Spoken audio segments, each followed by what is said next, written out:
Fight!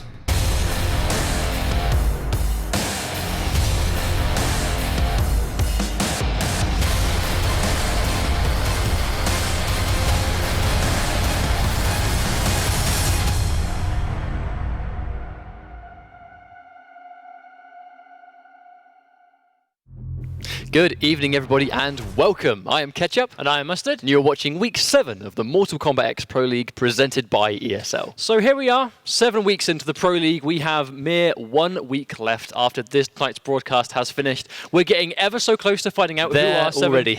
Well, yeah, exactly. We're ever so close to finding out who our 7 confirmed players are going to be. 4 of those spots are a lock now. We have Foxy Grandpa, Madzin, Sakron and Irish Mantis all confirmed. There are 3 spots realistically up for grabs for the rest of the players. But before we get too much into it, what exactly are they playing for this week? The ESL Mortal Kombat X Pro League is a string of weekly tournaments, and this will take place over the course of 8 weeks. As you guys know, we are on week 7 now. So these guys will play for cash and placement points every single week. 500 to first place, and that will go down the lower you place. Now, week 7, these points are more important than ever. What are the placement points? Every single time you place in the tournament, the higher you place, the more points you earn. By the end of this season, the 7 highest point earners across the EU and CIS region will go to America and play at the Season 3 finals for $200,000. I mean, that's a big amount of money, absolutely, especially when you take into account that Season 1 and 2, $100,000 each. This is that combined. Oh, it's a monstrous amount of money, especially if whoever manages to take home first prize, which I believe is, well, a significant amount of money, which will be life-changing for sure. But before we get too much into tonight, guys, going to remind you, as always, we have ourselves a Twitter correspondent who will be keeping an eye on Twitter through the evening, be reading your tweets, letting us know what you think. And as usual, that is Mo Sasanak. Good evening, ladies and gentlemen, and thank you, Mustard. I am Mo Sasanak. You guys should know who I am by now and what I do. I'll be reading through your tweets this evening. So as always, you can follow us on ESL Mortal Kombat on Twitter for any league stuff, any MK stuff. Go there to check it out. You can get involved with the conversation tonight. Tweet me your questions, predictions, any comments using the hashtag MKXProLeague. And as always, we are doing a weekly giveaway. Another pro player kit up for grabs this week, but first I'll announce the winner of last week's. That is Macrana47. Congratulations to you. We'll have that on its way to you very shortly. So remember, you can go to esl.gg/MKXComp to register there and win this lovely prize. Cool. So I believe we have a Pro League to kick off for the 7th week. So we're going to, before we do that, we have a Skype interview lined up, as we always have done. We've been very fortunate enough to get Stozen from the CIS region back to have a little bit of a chat with him about a couple of things you guys will find out momentarily, but he is the CIS Jackie Briggs resident player. He's made top 8 this week, and I believe we should have him on the line. Are you there, Stozen? Okay, I assume not just yet. We're going to have to wait a little longer for that. But I'll quickly talk about this guy for a second. So Stossen has made, again, a top 8 showing. He's going to be fighting up against Sakron. But he is, and actually, let's take a quick second to talk about this. As I said before, He's very close. We have our 7 spots through the Pro League that players will be able to qualify for to go to the season finals, 4 of which are taken, so there are 3 left. The 4 taken, Foxy Grandpa, Madzin, Sakron, and Irish Mantis. There are 3 spots remaining, and at the moment with the amount of points we have and who's made top 8 this week, about 8 players that realistically have a chance of getting those. Because from position 5 to, well, just under Arzu, really, there is 30 points separating these players. That is 1 placement. And let's not forget, that's between about, what, 7 and 8 people? Yes. So, I mean, we've had it in Season 1 and 2 where it's come down to the final week to decide who's actually going to be those point earners moving on. But I think this is kind of that, but just massively taken further because, I mean, 3 spots left among 7 or 8 people. I mean, if... It means so much because if some of these guys don't place as high as they need to in week 7, this week, next week, I mean, there's so much pressure on them that they must perform. A player that does well this week may not necessarily be safe next week because they're still going to have to, otherwise they might get overtaken, and it's going to come down to the absolute final game, I think. It's going to be really exciting. No, definitely. So I think we're probably just going to skip out on the Skype interview this week. So sorry, Stossen, but best of luck with your match in top 8, as always. Oh, no, I think my God. Wait. Well, okay, looks like we've got him. Looks like we have him. How's it going, Stossen? You there? Oh, hello. Hi, everyone. Do you hear me? Yes. Yeah, we can hear you loud and clear, my friend. Loud and clear. Okay, I'm here. I hear you. Stossen, you are one of the players that's looking to possibly be confirmed for the season finals. How does that make you feel? Me confirmed to season 5? Oh no, almost. Almost confirmed. Almost confirmed. How does that make you feel to be so close? Oh, okay. It's the third time I'm in the top 8.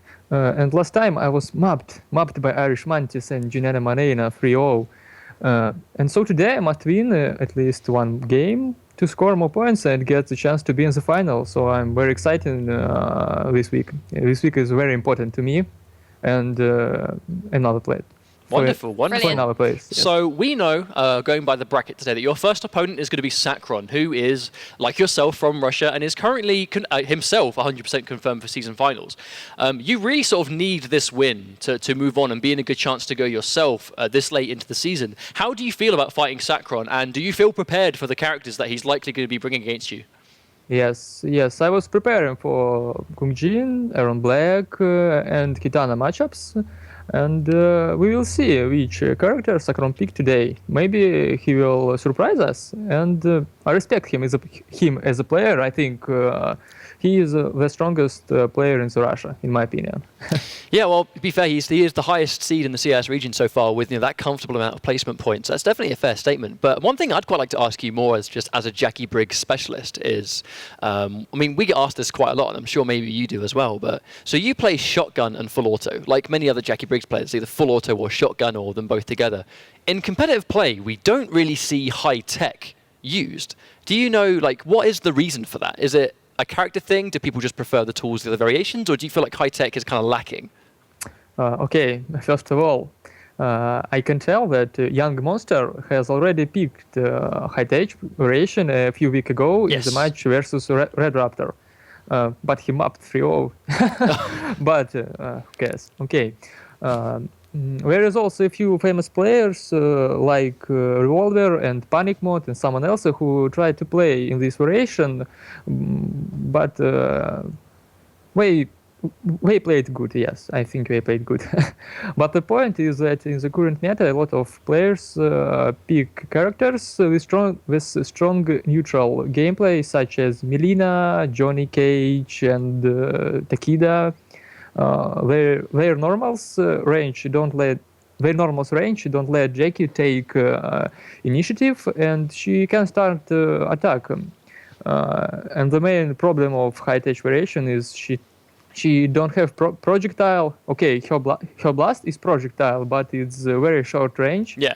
And it's bad projectile.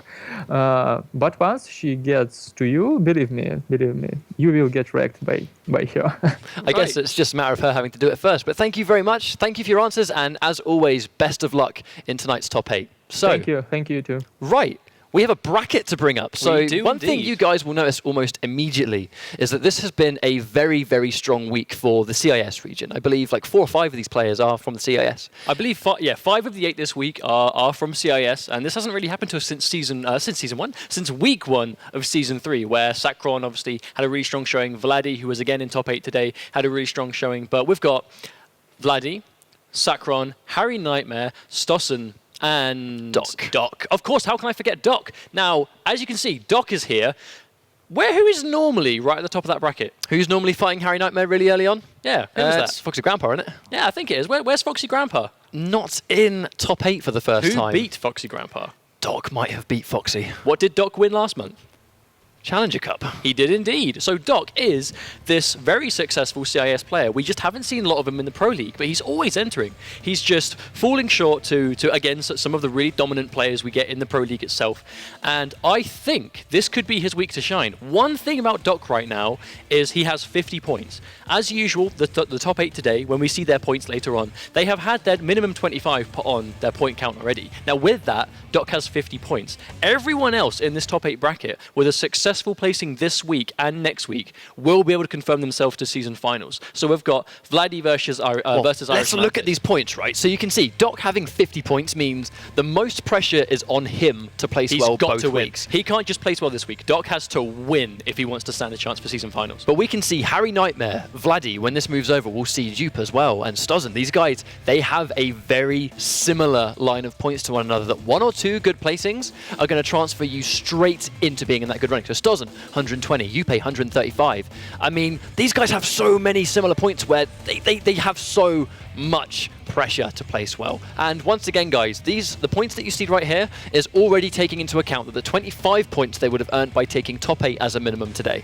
Yes, exactly. So Stossen at 120, and we can see Vladdy at 150. There is about 30 points separating these guys. 25 is what will sort of close that gap if they go from quarterfinals to semis. Grand finals is 25 more. 100 for first, 75 for second, 50 for fourth, and there'll be 2 people earning 50, and then 25 if they fail to beat the first game. Basically, what I find really exciting about this week is that if someone this week who is not Sacron or Madzin wins this, I mean, I guess Irish Mantis as well. So someone who is not in that comfort zone, so Mantis, Madzin, and Sacron, if someone who is not those wins this tournament, I mean, that's it. They're in a great situation to be one of those Especially if players. they make top 8 again next week. It's 100 points. You know, that's enough to kind of cement you at this point with 1 week left on the cards. I mean, Madsen's not entering next week, I believe, because he's at Stunfest. Yeah, of course. No, Madsen's not going to be here. Foxy Grandpa, I believe, is entering, but Foxy Grandpa's got combo break the week after, so it's going to be a busy time for him for sure. But we'll get into the game as soon as we can, guys. Don't you worry. But while we wait for that, you would normally think this kind of week, Foxy Grandpa's here, it's easy pickings. You know, it's so much easier than it normally is. But it isn't, because the guy that beat Foxy is here instead. That's kind of what they have to deal with. We've got Doc, this massively successful Shirari player. Harry Nightmare's been in a lot of top 8s. Everyone here we've seen a lot of at this point, apart from Doc, who we saw win Challenger Cup and we know has defeated Foxy. But a lot of these guys that are in top 8 right now, they all have a very common theme among them in that a lot of them have fallen to Foxy in the top 8. Now, the fact that he's not here, I mean, this is kind of a free, especially with that top end of the bracket where Sacron and Madzin are both, I believe, on the bottom half of this bracket. That top half is going to be like, I mean, that's unpredictable. I mean, yes. Anyone can beat anyone in this top half.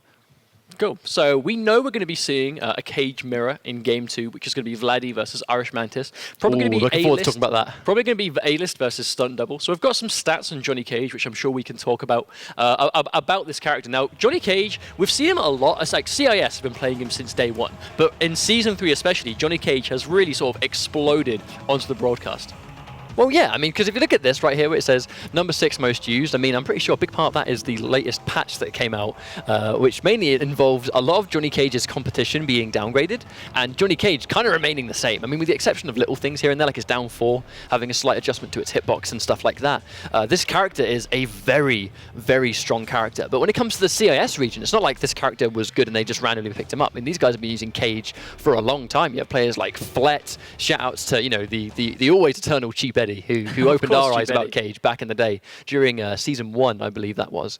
But our first game is going to be Doc versus Harry Nightmare. So once again, guys, Doc did defeat Foxy getting into this top 8. It was 3-2 last round. I mean, this was an amazing set. If you guys haven't checked out on YouTube, I mean, just look it up. You'll find it within seconds. It was a really, really strong set.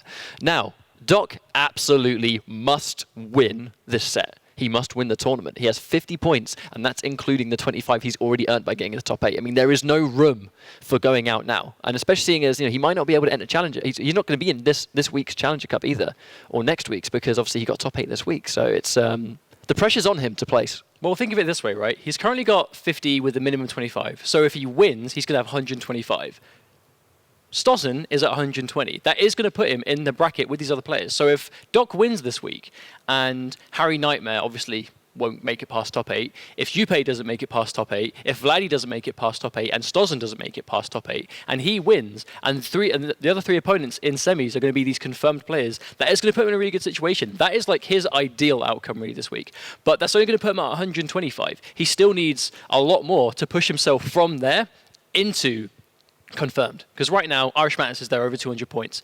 Sacron, like 200, 300 points. Madzin, even more so. Foxy Grandpa sitting over 400. So their work is cut out for them, but they have 2 weeks left, including today, to make it count. Otherwise, they're not going to make it to finals. Well, it's always that sort of like that typical story of having to place well, but then also making sure that your competition doesn't. And if you're the one that sends that competition back as well, it's a great, great, great situation for you. And I mean, EU's not the only place that kind of has that situation. North America, I mean, just as vulnerable. Some really good players are confirmed. I mean, I believe players like Sonic Fox are confirmed, Dragon's confirmed, Scar is confirmed. But I mean, there's a whole bunch of players sitting around that slightly lower section with similar points where, you know, you guys will hear, this isn't the first time you're going to hear this kind of situation because, I mean, we're at the final stage of this tournament now. We have 1 more week next week, and that's it. top 16 will be decided. I found this season's gone by really quick. It has. I mean, we've said this before, but season 1 and 2, we knew sort of like halfway through the season the majority of the players that were going to go there. And as it should be, it's just not the case this time. And I'm really excited to see. I'm going to miss the set. I will be honest. I'm going to miss this set quite a lot. It has been quite nice, really, isn't it? We are in the pit. Kind of. As close as we'll get, I think. Yeah, it's all good. It's all good. Thank you very much, NetherRealm, for that picture of the background. So we are having a couple of issues getting the players in the match right now, so please bear with us, guys. We are going to get this done to you as soon as we can. So game 1, Doc versus Harry Nightmare. Game 2 is going to be Vladdy versus Irish Madness. Game 3, Sacron and Stozen. And game 4, we're going to have Upe versus Madzin once again. So we're still going to see EU versus EU to a degree. Oh yeah, of course. But we have the possibility to see Sacron versus Madzin again, which last week, I mean, I don't need to really remind you guys how that went last week. Their sets are pretty good. I mean, you guys, I don't know if you checked out the top 5 plays of this last week, but there was a pretty special little play right there at the very end. So while we get these guys, does believe, yeah, right here. So I can see in the lobby here, we have Irish Mantis and Vladdy. They're actually in the lobby, so I'm not sure if we're setting up for these guys' matches. Okay, no worries. But so either it way, looks like straight up, we are going to go to game 2 when we know they're going to be able to play. So we'll have to hopefully get into that as soon as possible. As soon as they are. So, I mean, Irish Mantis and Vladdy 7R is going to be a really interesting match anyway. But while we get this match set up, guys, we are going to throw to a quick break. We're having a few connection issues, so very sorry for that. Thank you very much for your patience, and we'll see you in just a few minutes.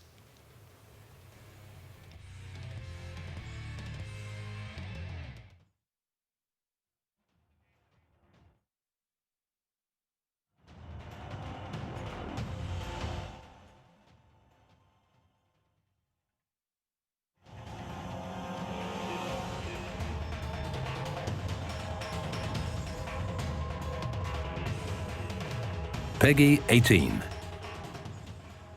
Let's not do this. Don't want to wrestle me to the ground? Okay, let's do this. Takeda, the son of Kenshi. Entrusted to Hanzo Asashi after the murder of his mother, Takahashi Takeda trained in the ways of the Shirai Ryu. Under the guidance of Scorpion and the insistence of his father, Takeda joined the Special Forces. Dedicated to the protection of Earthrealm, Takeda is empowered by his warrior heritage, Grandmaster guidance, and an arsenal of plasma swords, kunai, whips, and wisecracks. Allow me to demonstrate. Increase Takeda's rushdown and mix-up potential with the Ronin variation. Use Rising Blade, back XXY, to launch your opponent and continue with double-bladed YX to restand your enemy out of a juggle. Enhancing Blade Summon will catapult your opponent into the air. Follow up with Double Bladed and end your combos in Fist Flurry or Shirai Ryuken. With your sword on the ground, use Apprentice, forward XY plus B, to give Takeda enough advantage to stay on the offensive. Today's special, Blade Whips. In the Lasher variation, Takeda gains new air command normals and enhanced whip attacks to flay his opponents. Introduce a new threat to your arsenal with Whip Flip, down back Y plus right trigger, an enhanced low special that will launch your opponent. Use Whip Assault, back forward Y, to thrash your enemy and meter burn your attacks to sustain the onslaught. Let fly your Tri-Kunai to capitalize on big damage in the corner.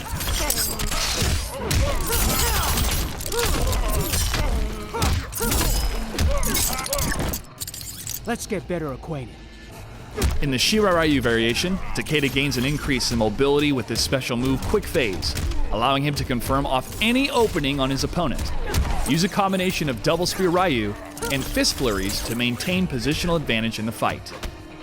Quick Phase can also be cancelled to create new mix-ups and maintain pressure. On knockdown, charge your Tri-Kunai and go for an overhead attack to set up deadly scenarios.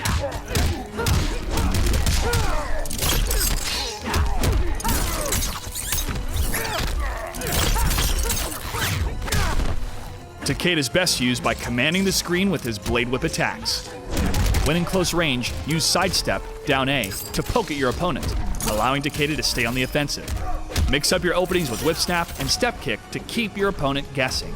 Lash out like a Shirai Ryu Storm with this X-Ray finisher.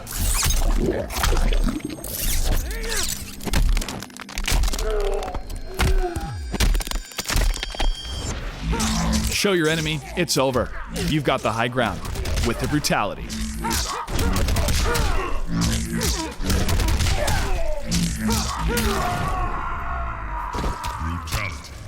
Shall we try that again? Takeda wins. Defend Earthrealm with the telekinetic, whip-cracking Shirarayu ninja, Takeda.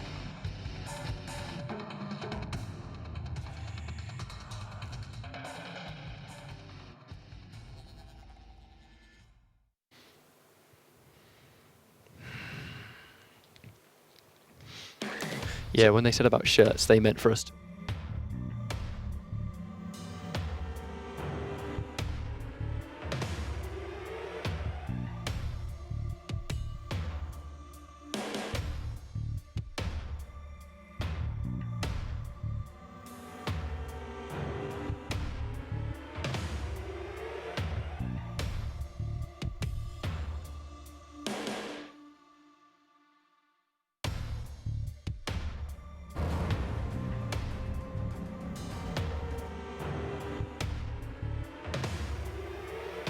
Hello everybody and welcome back. Once again, thank you all for being patient. We've had a couple of connection issues getting Doc and Harry Nightmare into our King of the Hill, which means that we have Game 2 lined up and these guys are in our lobby ready to play. So it's going to be Irish Madness and Vladdy 7R. Now we know these guys have played before, and as far as I'm aware, Irish Madness did win it quite convincingly. Half win it, I think. Well, I'm sure there'll be more of just straight up winning at this point. I mean, 7 weeks into the season, I know these guys have both been competing the whole time, and as far as I'm aware, Irish Mantis won it quite convincingly.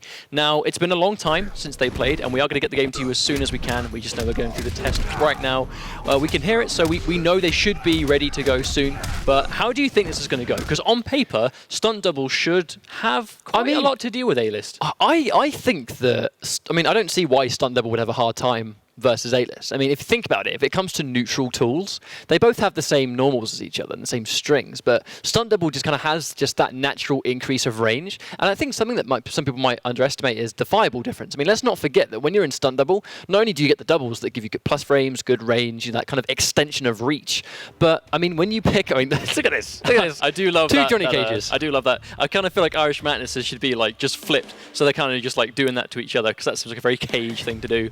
Now, either way, let's not forget the Stunt Double cage gets a straight fireball. Obviously, in the other two variations, they're kind of arc-shaped, that kind of dome that goes above. Whereas, the fact that Stunt Double gets that straight projectile combined with the straight flash kick, the straight Johnny kick, it's all going to work really well. Now, on paper, I would think Stunt Double has the edge. I do prefer the name Johnny Kick to Flash Kick, I'm not going to lie. I think Johnny Kick's slightly better. Now, these guys have fought before. Irish Madness has defeated both Flet and Vladdy. So the two CIS cages, Irish Madness has defeated in the Pro League. So can he three-peat it? That is the question. Hopefully. Hopefully for him anyway. I know Vladdy needs these points to a desperate degree at this point, because he's on 150. We can go, okay, so Stunt Double, going to go for the, first it does go to Irish Mantis, and we should hopefully get the game volume to you guys as soon as we can, but right now we'll go without it. Really good reversal. Oh, he does drop the combo. Now, when we very first saw Vladdy, it was really good execution, and right as I say it, he's going to go in for a really nice conversion right there. Good down four, just for the jail. Madness is going to disrespect it. That's going to go into Nut Punch, into guaranteed Johnny doubles. Here we go. Sets himself up the doubles, goes in. Oh, more pressure, doesn't go for the low overhead at the same time. Not quite sure if that's possible mid-screen, but we see Irish Madness go for it quite a lot, so we're inclined to think that he can get a little bit from it. Try to whip punish Vladdy, ready for that air-to-air. Oh, there we go, another Nut Punch. That's Stunt Double plays. Oh, no restand. Oh, maybe that's the idea. Send him full screen. There's the plus frames. Nice grab. That's not quite going to do it. Now that's one thing we see Irish Madness do a lot. Oh no, and there's the red Johnny fireball, and that chip damage is going to take it for Vladdy. The second Madness ate that fireball, that was round over. Now that's one thing we see Irish Mantis do quite a lot. The straight Johnny kick gives you a lot of block advantage, and that was a nice whiff punish on the forward three. But we know Mantis, he knows you're blocking, so he goes to the throw, which makes him want to press buttons, which ends up giving more pressure. Oh, and the down four, low profiles the Nut Punch completely. That was really smart. That was, I didn't even know Johnny's down four went so low you could low profile Nut Punch. Nut Punch, he punches low to the ground. Oh, nice, that's a good trade. Oh, Irish Madness tried to combo from it, but the stun was quite a lot. Vladdy looking really down on life right now, but only just builds a bar. That's going to be a clean round for Madness, but Vladdy has the armor option right now with a bar. Irish Madness is a little bit further away, but it depends if he wants to try and play keep away, or if he just wants to try and get in and get those doubles on the screen. That was an absolutely delicious whiff punish. Oh no, I think he dropped the doubles right there. There's the down one. Oh, and there's a wonderful Nut Punch from Vladdy. Wonderful counter poke. Gonna get the restand. That's going to be more jailing, and let's not forget, A-List spends his resources on the jailing comes from the run cancels, the stamina. Whereas with Irish Madness, it will come from a lot of meter burn uppercut punches or meter burn straight kicks. So it's bar over stamina for these two characters. With the forward 3, Irish Madness wasn't ready with the punish this time. Oh, and that's a good trade for Madness to get the bar. They both have a nut punch. I mean, that's what's been deciding the sets. No more nut punch for Madness. All goes in, gets the down 4. That's a nice throw.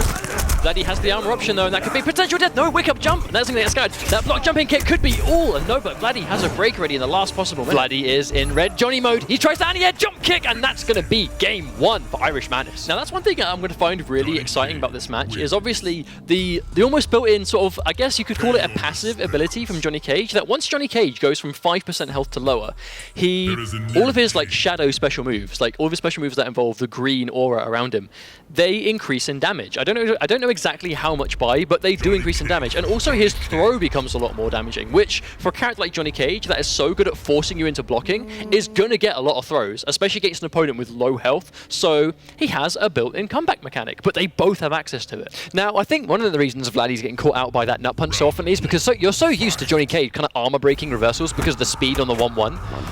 And there's like the low profiling. I think Vladdy tried once again to go for the potential armor break and it just didn't work out. He is going to go for those doubles. Oh, even then, that's a good trade. Send him full screen, have the life advantage, having a double stocked. Oh, wow. Nice. 16% damage, not too bad. Still has a double stocked. Could use it on block. No, going to stagger it.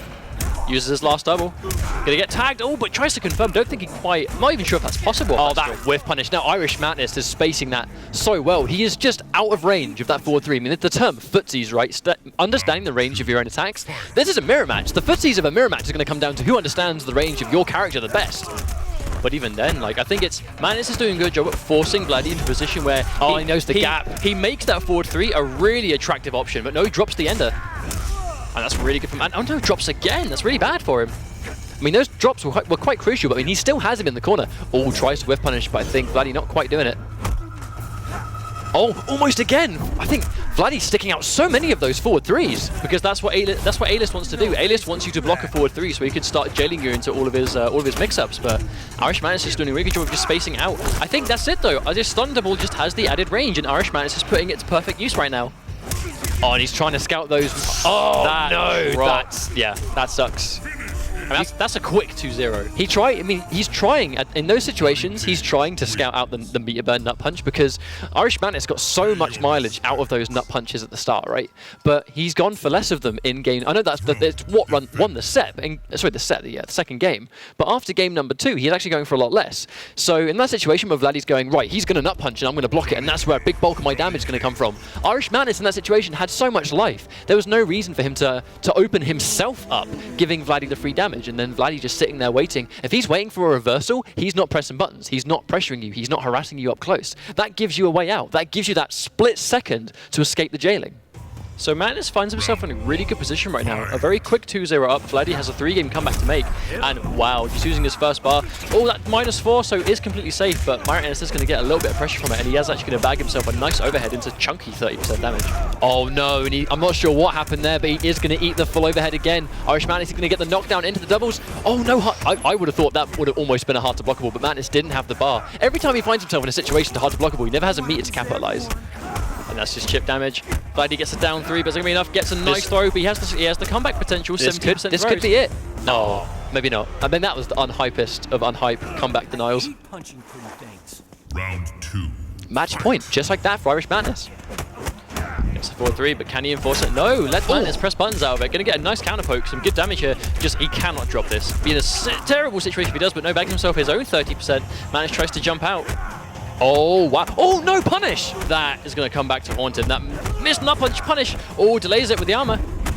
Oh, there he goes. There's the doubles. That's going to be big damage. Is he going to go for restand and hard to blockable? Vladdy has no breaker. This could be the hard to blockable. Oh, no. Oh, who's blocking that? Who in the world is going to block that? Vladdy has one more opportunity. One more opportunity to break, but no, he uses it. Can he get the... No, he tries to come off the trade. Vladdy gets this... Oh, comeback potential. He's definitely in the red Johnny knife. He doesn't drop this. Red Johnny nut punch. That should be game. That's going to be game guaranteed, 100%. He clawed that round right back. And that was looking bleak, but he did get away with it. Good stuff. Vladdy, he has one more round to be 2-1. Oh, but Madness has got the range advantage here. He's going to have those straight fireballs and the doubles. Yeah, so the doubles behind him as well. So he's a really good job of just stopping this advance if he wants to. And there's the plus frames. You're so used to being able to press buttons after that, but I mean, just being able to chuck out plus frames right at the end of something which you're normally not used to. Oh, wow. Nice. That's a bad break for Madness. Forced, I mean, let's say the situation's bad for him. The break was fine, but forces him to use both of his bars. There's no armor to interrupt. Nice delay. Oh, and he's not ready for the anti-air. Oh, and he's going to get hit by that. That's kind of like a meterless counter poke. Nice. Good damage. It makes me wonder if that's why Madness is going for the uppercut version, because the trade for him is good. Because if Vladdy's going to spend the bar to try and get the trade, but Irish Madness gets the uppercut, that's really good for him. He takes a little bit of damage, but gets the bar out of Vladdy so he can't break. Oh, here we go. Madness. That's a good trade. Oh, that could have been a neutral crouch into game over. Oh, that could be bad. No. Does he get the punish? No, he drops it. Vladdy drops the dash cancel, and that could be horrendous for him. Oh, No, the whiff on the nut punch. Good. Bye, sweet prince. Vladdy finds himself eliminated. Irish Madness moves on, backing himself a minimum 50 points, even further cementing his way into Season 3 finals. It's looking bleak for Vladdy. Vladdy needs to come back next week, and he needs to come back strong. He needs a decent chunk of points, or at the very least, to hope that Harry Nightmare lost to Doc. He needs to hope that Yuppie loses to Madzin. He needs to hope that Stossen loses to Sacron, because if they don't and they move on, Vladdy is officially out of the running, at least until next week. I say next week, Sunday, days away from knowing if he's going to make the final. You know, a wise man once said you hate to see this kind of thing happen. And right there it was round number 2 was really impressive from Vladdy because he was caught in a full stunt double sequence. You know exactly why Madness saved that bar, not in the combo, because he wanted to restand, he wanted to spend the bar on the meter burn, double uppercut thing into hard to blockable, which, I mean, it's a relatively new discovery, and he finally managed to pull it off on a stream. We comment on it every week. And he won the round. This time. No, he lost the round. No, that's what I'm saying. Vladdy won that round. He pulled it back. That was a bleak situation, but then right at the end, if there's one combo in his fighting game career he didn't need to drop, it was that one right there, because that's what would have pulled him back, making it 2-1. I mean, yes, he would have been a game down, so right there, this would have been so good. There you go, right there, bam, good damage, winning the round. He was in the corner that entire time, but I believe this was the mistake. This was right here. He tagged him. He tagged him right there. Full punish. That punish. It should have been just forward 3 into me, but not punch into easy juggle. But he didn't need to punish with that run cancel. That could have been a forward 3 for sure. Absolutely. But you think that was almost like a second of hesitating, and that's all it took. Because round 1, he managed to clutch it out because of his execution, and that's actually what we commended Vladdy on in week 1. Was his execution was so on point in week 1. And now, as the league has gone on, he's started to drop a bit more in these clutch situations. But that really is it. When you have the situation where one touch is what you need to make that comeback, and you drop it, you are going to find yourself going home early. Well, that is a great situation for Irish Mantis. We talked about him being pretty much confirmed before, and I mean, even more bagging himself another 25 points. Madness is absolutely, I think, going to be. I mean, it's great. Irish. I believe that's the first Irish player to make it into the season finals. I believe so, but no, that happens now. Obviously, we've got Yusufa Glue has tried. One Man 3 Letters has tried, and we've had the guys. And they're all great players. Oh, yeah, of course. But Irish Madness has really managed to just do it strong, and with stunt double cage as well. I mean, I know he's been around for a while. We've seen him at Vianality, we've seen him at Celtic Throwdown, Test Your Pride as well. I believe he was there. I could be wrong, but I believe he was there. He was definitely there. But I think he went by the name Fire Breather back in the day. Yes, he was Fire Breather back then. But, you know, he's managed to succeed in Season 3, and we'll be seeing him at Season Finals. Season Finals, my word. Game 3, what is that? Stossen versus Sacron. So it's going to be CAS versus CIS. Now, obviously, when we interviewed Sacron, we said, are you prepared for this matchup? And although Stossen is ready, there are so many characters that Sacron can pick. You can never truly be prepared for one matchup. I mean, when someone like Sacron plays such a strong Kung Jin, Aaron Black, Kitana, and he can use all 3 of those at a really high level in tournament, it's just going to come down to, I mean, it's not... You can't be 100% prepared because there's so many matchups to cover. And there's always the chance he's going to surprise us with someone else. Of course. I mean, that's almost like a luxury that these confirmed players have, is if they want to try a new character at the season finals that they're not 100% confident in, they're confirmed now. If they want to get tournament experience, why not try someone new now? On that note, now while we get these guys set up, they're just checking their buttons. I mean, that's the thing about Sonic Fox, right? Sonic Fox for 3 weeks didn't win a Pro League in America, but because he was already confirmed and he was using that as an opportunity to go, well, I've got so many characters that I can play. Who can win in a 1st to 3 setting out of the characters I pick? And it's just using that time, because he still got points, because sometimes it was just outside the top 8, and sometimes it was lost to Slayer in top 8, so he's still going to get points. It's still going to, you know, nicely add towards his chance to be seeded nicely for the finals. But I mean, he has that that freedom to just experiment and see what works and what doesn't. And But Madden getting that can be the experience, same, Sackron exactly, can be the same. getting that experience before you play for 200k, I mean, that's more important than the $500 you'd win. But you can only do that if you're confirmed, and that's the sure. luxury these guys have managed to earn. So we've got Sackron, Stuzen. Who do you think it's going to be? I would assume it's going to be like a Shaolin Kung Jin. I would think assume- Shaolin would deal with Flauto really well. I mean, I think if I played these 3 characters, I would pick Shaolin Kung Jin. If I was Sackron, I'd hide my cursor. Oh, I would that too. much is a given. I would hide the cursor completely. Don't give Stuzen the opportunity to go for full auto shotgun. Even Stuzen himself. Highlight over Jackie, but hide your cursor so Sackron doesn't know what variation you're going to pick. Yeah, I mean, our call was right. Sackron is going to go for Shaolin Kung Jin. One reason and one reason alone. Low chakram, low profiles. It goes under that projectile. So it's going to force Stuzen to go in and play Shaolin's game. Now, Shaolin has more range, bigger limbs than Jackie Briggs. So I think in this matchup, we're probably going to see Kung Jin being the character that is dominating this matchup. Stuzen is going to have to play Sackron's game here. Well, it's going to be about how he gets around the low chakram, because that by itself is what's going to determine, especially like the neutral. But that was a nice patience from Stuzen to immediately get the block on the dive kick. That's one way to get yourself the first hit with a chunky B&B into immediate 40% damage. And there's the plus frames. Oh, he challenged the plus frames to the down 1 now. I wonder how often Sackron's going to get away with that. Oh, wow. Now Stuzen just doesn't give him the respect on the wake up. Just straight up tries to meter burn, get out of that situation. Sackron gets a nice confirm. There's a dive kick. Again, now that's one thing about Shaolin. His damage isn't the best, but he just has so much utility. And his damage isn't even, it's not bad. It's just not like the monstrous levels that you might see out of someone like Jackie or someone like Kotal Khan. But at the same time, Shaolin just has a lot of utility to back up this decent damage. Now, that's twice a plus frame situation. Sackron has done a down 1 and has won. Now, I wonder if it's Kung Jin doesn't have to worry too much about it, or whether Stuzen is just mistiming it. Oh, a little bit of a stagger, didn't quite go. And there you go, that's the challenge right there. He's just going to drop the combo though, very unfortunate. It's going to cost him a lot of bar as well, a lot of health. Oh, that was a nice jump kick, and that's going to be a full confirm. Oh, that was wonderful. I completely... And there's a hard to blockable. Oh, no, Sackron. I think that's a setup he might have seen before, because, I mean, like, that was a hard to blockable armor-breaking situation, but there was a fair amount of startup frames there, so I think just running that risk and going straight out. Sackron immediately obstacle with delay his wake up. That's going to be a nice full confirm. Oh, wow, meatless confirm. What is this? No, he drops the combo. Stuzen making his work harder for him. In a good position. Oh, that could be a nice trip, guy. Tries to get it down too. No, wastes a bar. This could be comeback potential for Sackron if Stuzen doesn't keep it together. I think that was a really bad combo drop right there. I mean, the round would already be over. He's going to eat an overhead. Oh, and he's going to hit by another reset. Is he going to go for unbreakable damage? Oh, wow. And Sackron could have done anything there. He could have just neutral crouched. But Stuzen, he calls his bluff. That was definitely a you know that I know that you know situation. And we see Sackron immediately go for the low chakram. Oh, Doesn't confirm it. I don't think Sackron was ready for the second part of that to connect. I mean, you wouldn't be really. You'd probably expect the 1-1-1 to get blocked. Uh-oh, looking good for Sackron though. Almost 50% life lead. Oh, and that's going to tag the wake-up machine gun. Oh, and that was a nice read from Stuzen to get himself a nice chunk of damage, but keeps it mid-screen. 33% though, a couple more of them. He's going to even it out. Oh, wow, and Sackron doesn't get the block. Keeping his bar though. Not again. Another crucial combo drop from Stuzen. That was a good block on the overhead. Oh no, Sackron, can he get in there and get the full combo? No, jump back kick. Yeah. Stuzen, you madman, is that going to give him enough? Oh no. Has to watch out. Oh no, that's guaranteed death! Oh, but no, he just goes straight for the low. Sackron didn't have... Oh, my word. Now, the thing is, I agree with the machine guns. I mean, that was, wow, why didn't you just jump in? Wow, why didn't you run into a forward one or something? Because in that crucial situation, if Sackron did anything but neutral crouch, that machine gun would have hit, right? If he jumped, did an attack, did a dive kick, whatever the hell, anything in the world.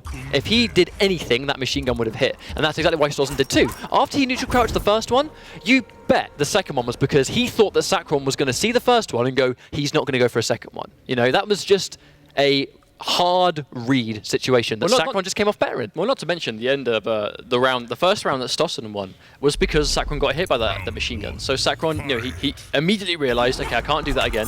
Oh, tries to go for the trip guard, doesn't get it, wastes his bar, and so does Stuzen. It's interesting seeing Stuzen go for the armored reversal after blocking the meter burn chakra rather than doing it in between to actually get the guaranteed punish.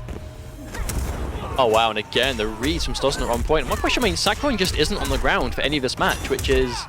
Oh, what was that? That definitely wasn't a bad trade at all for Stuzen. Good block on the low, though, from Sackron. Oh, tries to go for the armor, doesn't work out. Gets tagged on the low again, and Stuzen definitely not ready for that. Wow, the blocks on these mix-ups have been incredibly strong. Oh, there's the whiff. Tries to go for the punish, but not quite in time, I think. very frequently, Sacron's challenging this. Oh, there we go. Getting hit by that machine gun's basically guaranteed this for Stossen unless he makes some kind of misplay. Forced to break. Now the question is Stossen just constantly mistiming the plus frames, or is Kung Jin just fast enough to challenge? Wow. And again, Stossen just managed to pew his way into round 1. Stop staring at my butt. This is... I've never heard that line of dialogue before. I mean, she's looking at him. How can he be? And also, this is Kung Jin. No comment. Good combo. Getting him in the corner. Here we go. Oh, nice. Good armor there. Because, I mean, he acknowledges that Stossen's going to constantly press buttons. I don't think he wants to take the trade. Oh, puts himself in the corner. I'm not quite sure I agree with that. Oh, that's not ready for the confirm. That's going to be a full combo anyway. Good damage. Oh, no. Gets tagged. That was just straight up forced to break him already. Oh, nice. Instant jump 1. Good read there from Sacron. Oh, gets the down 1. Stossen very late with his counter poke. No, he's going to challenge the wake up machine gun.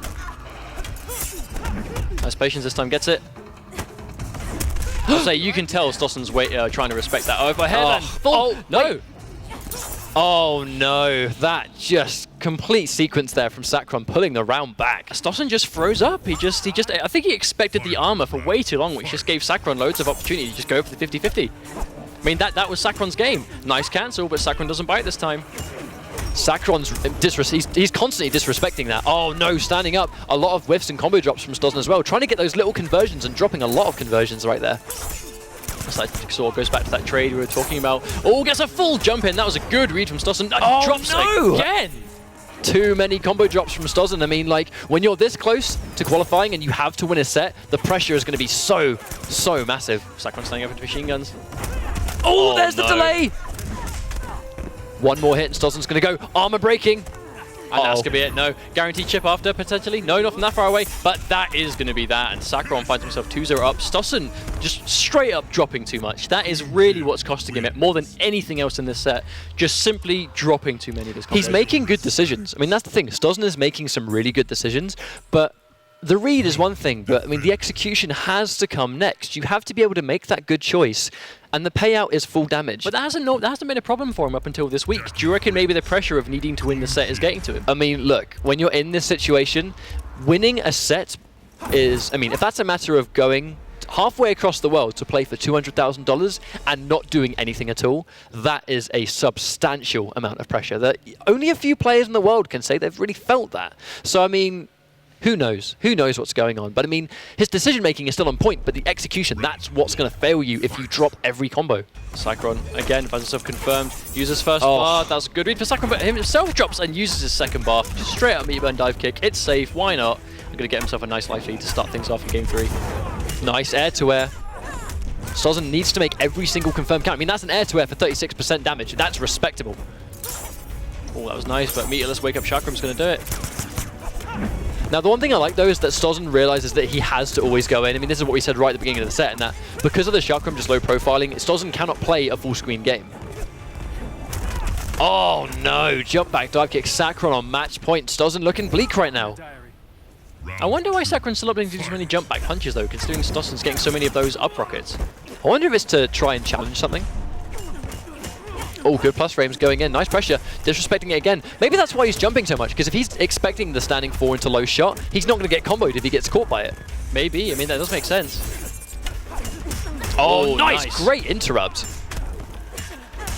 Stossen needs a couple more reads. Does drop the confirm again and eats another jump back dive. That's a full combo. That was a meterless dive kick. That was risky stuff from Sacron, but Stossen not ready with the punish.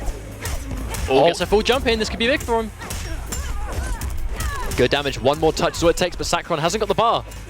And that's going to be the plus frame. Chip. Yep, just like that. Wow. Good decision making there from Stossen. I mean, if the machine guns wouldn't have killed, the rocket at the end definitely would have. Sacron has a bar. He has one potential for armor, but... Oh, Stossen get a full punish? No, doesn't get the whip punish in time. Oh, gets the bar out of Sacron. Gets the overhead this time. There we go. Uses the stamina. Gets him back towards the corner. Chunky. 40%, 39. Near enough. Oh, doesn't fuzzy though. Oh, hit again. Here we go. This is a sequence. But Sacron's made comebacks before. This definitely isn't over. He has to stay on him. Oh, no, gets the up kick this time.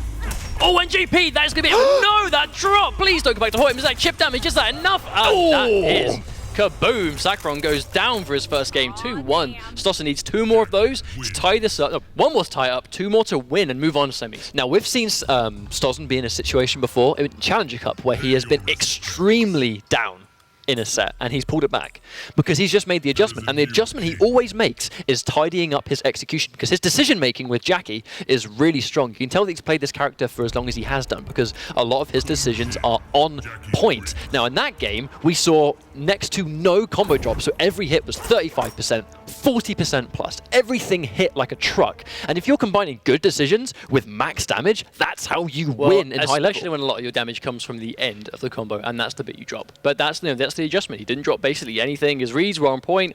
Sakuron, he scouted out the armor a lot and managed to get the punishes, and here we go. 1 game away from tying it up. Sakuron's definitely a player that will make adjustments, though. Oh no! Catches the anti-air attempt, but isn't going to eat it. Good first hit, though, from Stossen. I mean, only down 1 for a trip guard, but is going to at least get himself the first bar. Nice respectable damage on a grab. It's not going to hurt too much. Nice, that's going to be a low. But again, if you're in Shaolin, one of the things is without meter, your damage output will be quite limited. I mean, you're going to get 23% every hit. I mean, that will add up over time. Oh, these are trip guards waiting to happen, but Stossen's just not getting them. That was a good fuzzy guarding there from Sakuron as well. Blocking low first, and then when he sees that the low won't come out, good stand block. Sakuron gets a full punish on wake up on whiff. Oh, wow. Good read from Sakuron, but just a little bit too premature. Stossen still in this. Oh, nice. Good patience from Sakuron. It did cost him his bar, though. Now, if Stossen can keep him in the corner, he can do max damage every time. Oh, there's a jump in. Again, we're not seeing Stossen go for the trip guards, and it's free damage. He's just not getting it. That reversal with Jackie, not particularly strong. Very easy to trip guard, unfortunately. Nice 7% whiff punish. Good patience there. Oh, narrowly missing that. Oh, wastes the bar. That air shot was probably on prediction of a jump, on prediction of the low. A lot of mind games from these guys. Oh, gets the jump in. No, another drop from Stossen. Stossen's still in this, but I mean, it's a very even situation. Oh, good trade there for Sakuron. So you can go for another jump and get no. Sakuron, he's trying to scatter out with the up 1. Oh, there we go. There's the full jump in. That was a full interactable jump in from full screen. Gets Sakuron back to the corner. Has he got the armor? No, wake up jump. That was definitely a prediction of you're going to block because you think I'm going to wake up attack, so I'm going to go for wake up jump. Nice absorb. If there's one play he can't get hit by, it's right now. Oh no, goes to whiff punish, doesn't get it. Still alive. Still alive. Still alive. There's down a break. Is that going to be it? Chip? Oh! Stossen, you absolute cheeky man. 1 bar left. Sakuron just clunging to dear life, but Sakuron Stossen even just like rips it from Sakuron's fingertips. Oh, 2 bad trades though. And another block on 50-50. Sakuron, oh, doesn't disrespect the plus frames, but only 11% for Stossen. That'd be more if he doesn't drop this. Is that a full confirm? Yes, it is. Chunky, 28% damage. Oh, gets the low. That's a full combo. No breaker available for Sakuron. 1 more touch is all it's going to take. 44% damage. Watch out, hasn't got the bar. Sakuron gets the touch. That could be dangerous. Here we go. I mean, he has 1 bar left. This could be another sequence. It won't kill, but it will do good damage. He gets the low. 1 more touch. Oh! Just watch out. Oh my god! Sakuron lets go of block for a split second, and Stossen absolutely just fills him full of bullet holes, and that's 2-2 now. I think you can safely say that Stossen is fighting for his bloody life. What is this? It's 2-2. He's tied this up, and it's been through clutch. Again, he is not dropping any more combos. This is exactly what we were talking about. But that's it. I mean, it's kind of, do you doubt people when they're down, and when do you just consider it down and out? Because Stossen was down a swift 2 games, and just like that, he is clinging to dear life. 2-2 now, making this full comeback. Sakuron, has he changed, or is he still Shaolin? Oh, he's still Shaolin, I believe. You still believe? Yeah, yes, there are. There it is. I wasn't sure if he went to Bujitsu or not, because we've seen Sakuron do that a little bit before. I believe Shaolin, though, is the reason he has a good chance in this matchup. It is the low profiling of the low chuck that is just helping him so much. Stossen's just making, again, just some good decisions in the matchup. Oh, no, wastes his bar, though. Gets his first one, but just like that, throws it away. Oh, tries to get the anti-cross, but Stossen's going to make him pay. Full 1 bar confirm. How much is going to be? Is this 40%? That's going to do big damage. Ow. Ow, 42%. Good reversal. Again, though, it's Shaolin, so it's not going to hurt too much meatlessly. Oh, tries to chase down. Oh, nice. Catching that down 4. Oh, and there we go. That's what Sakuron does so often. That small step back to bait a button press. Just like that, match point. Stossen has to win 2 rounds in a row now if he wants to have a chance of going to America. But he's managed to cling to 2 games. He's pulling it back. He was in the situation last game. Or catches him again. Oh, it could have been a full jump in. Blocks the 50-50 again to Sakuron and blocks the follow-up this time. Sakuron quick adapting. Sakuron's blocks have been so on point in this entire set.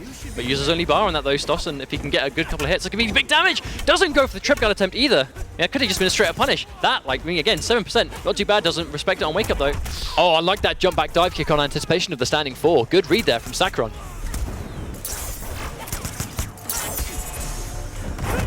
Oh, Safe dive good. kick, safe dive kick. Gonna go for the gunshots at very least. Good patience there from Stossen. Oh, good block, blocks. 50-50. Oh, good jump in. Here we go. Stossen has to make this count. Cannot drop the ender here. Gets it. Is he going to wake up or not? That's the Armor question. or no armor. Tries to jump. There's another whiff. Good read from Sakuron. Blocks it blow again. Oh, that rocket no stop. Stossen's forced to break. Meteor burn dive kick. Are we going to see meteor burn dive kick? Good patience. Oh, catches it. Is that it? Is that it? Oh, and that is going to be a nice confirm off a down 1. Stossen caught jumping back. Nice confirm from Sakuron. Stossen, he can't be happy with that. He played really, really well. But at the end, can you imagine if Sakuron's wake up jump was caught by a different part of that 1-2-1? Is it 1-2-1-2?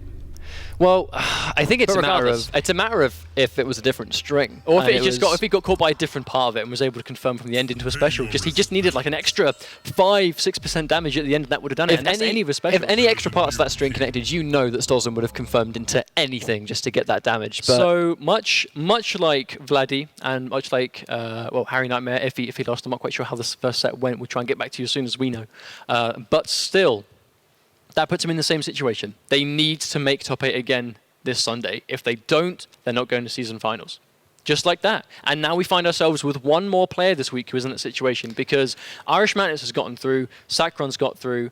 Yuppei, I know he's been watching these games, like you'd hope, right? You assume he's going to be watching his competition for the day. But still, if Yuppei makes it through to semis this week, he's skyrocketed himself into an amazing position for week 8. But if he loses to Madzin, we're basically right back where we started. yeah, I mean, it's good for the guys that have made top 8, but it isn't going to help the fact that there is still a lot of competition with these guys. As you can see, like, so game number 1 and 2, but it's kind of what you ask yourself. It's absolutely amazing that Stossen made the adjustment of his execution. He tightened up his execution substantially in the rest of the games, especially the ones that he pulled back. It just comes down to the fact that had his execution been that on point at the start of the set, I mean, he would not have potentially given up those first 2 games. And that's the really heartbreaking situation. In that right here, I mean, oh, that was it. That was a confirm right there that didn't come out.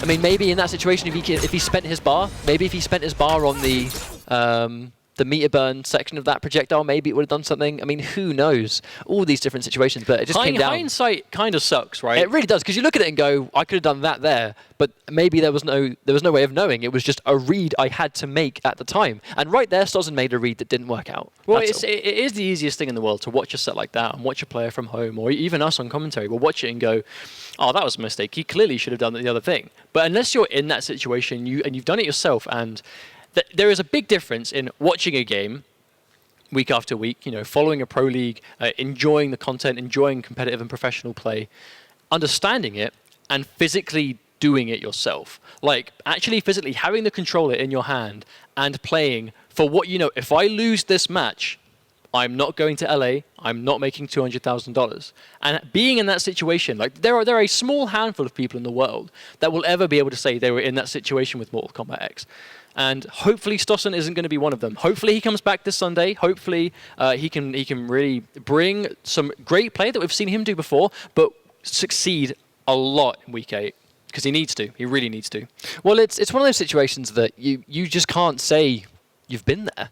And but there's as a player, unless you've been in season 1 and 2, which some of these guys wouldn't because it's PlayStation 4, there's no way you can even prepare for it. You just take the hand that you're given and you do the best you can with it. And like I said, this isn't the end times for Stozen. He could come back next week and place really highly and just sneak in on that lower end of the bracket. So while we get this match set up, these guys get their buttons checked, we're going to go check what's going on the Twitter front.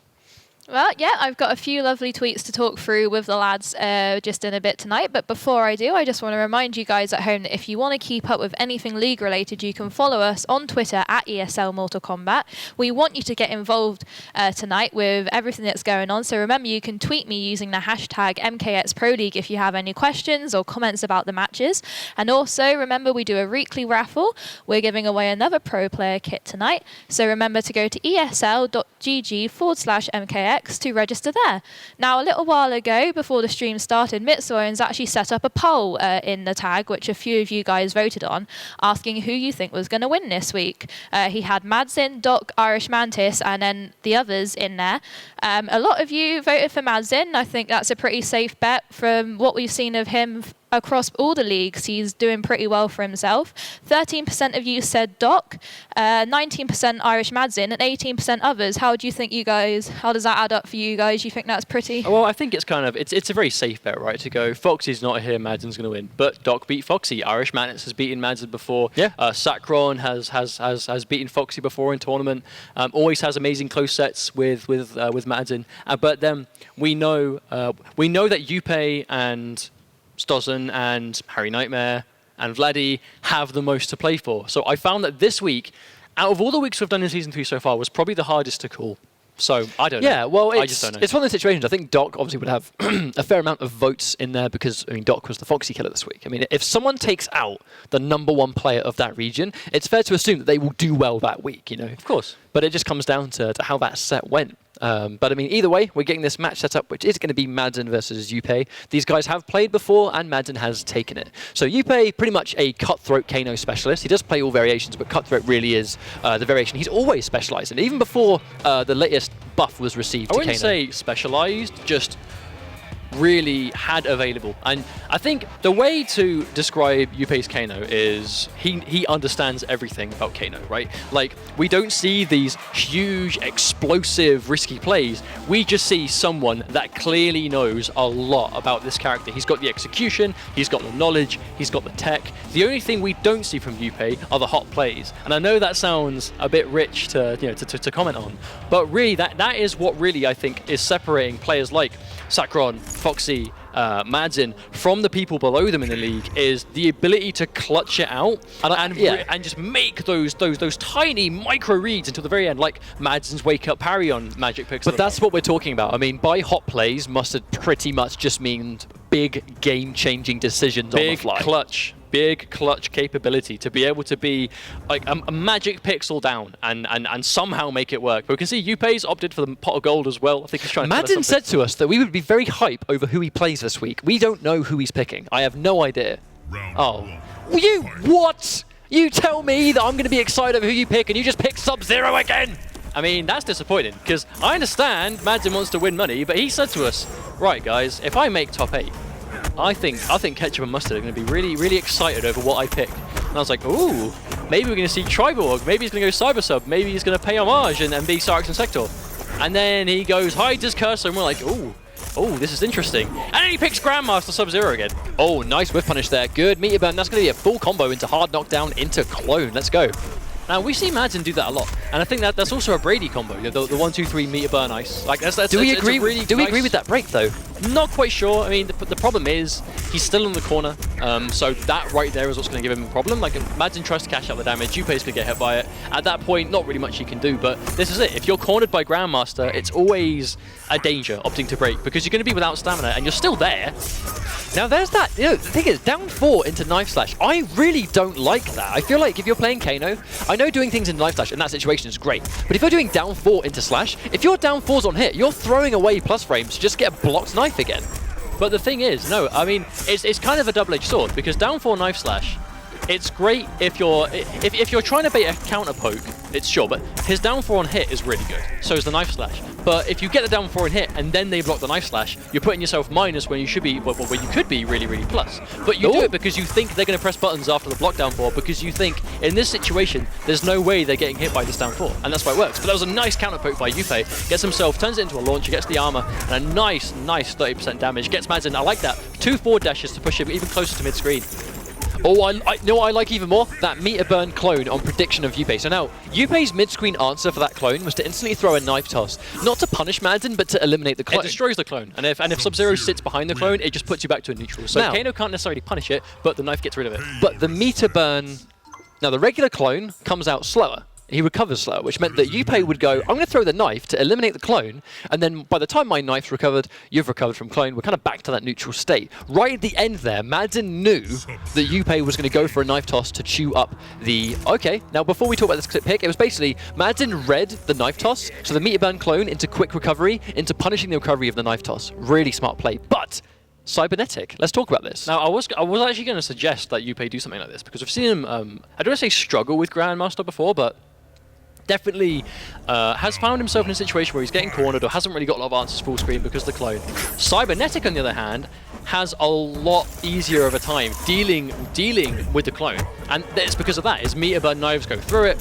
His normal knife is very quick, very fast, and it's a mid. So from this sort of range, he messes up the input for the knife toss, but Cybernetic can deal with Sub-Zero from full screen a lot better, and he still has the safe up ball, he still has the meter burn ball, he's got nice meterless damage. There's like, the execution barriers is very low on Cybernetic, I'm going to say, in comparison to other characters. Now, unfortunately, because Yupe's been cornered so early, we may not necessarily be able to see like that element of the matchup, because when you get put in the corner and you don't have meter, you can't really show why you picked that variation. But that was a nice corner escape from Yupe, but Madsen gonna use a bar. Oh, still alive. A bit of a waste of a bar there, but... Oh no, definitely not. The meter burn slide was just to put Yupe near the corner again. That was just repositioning.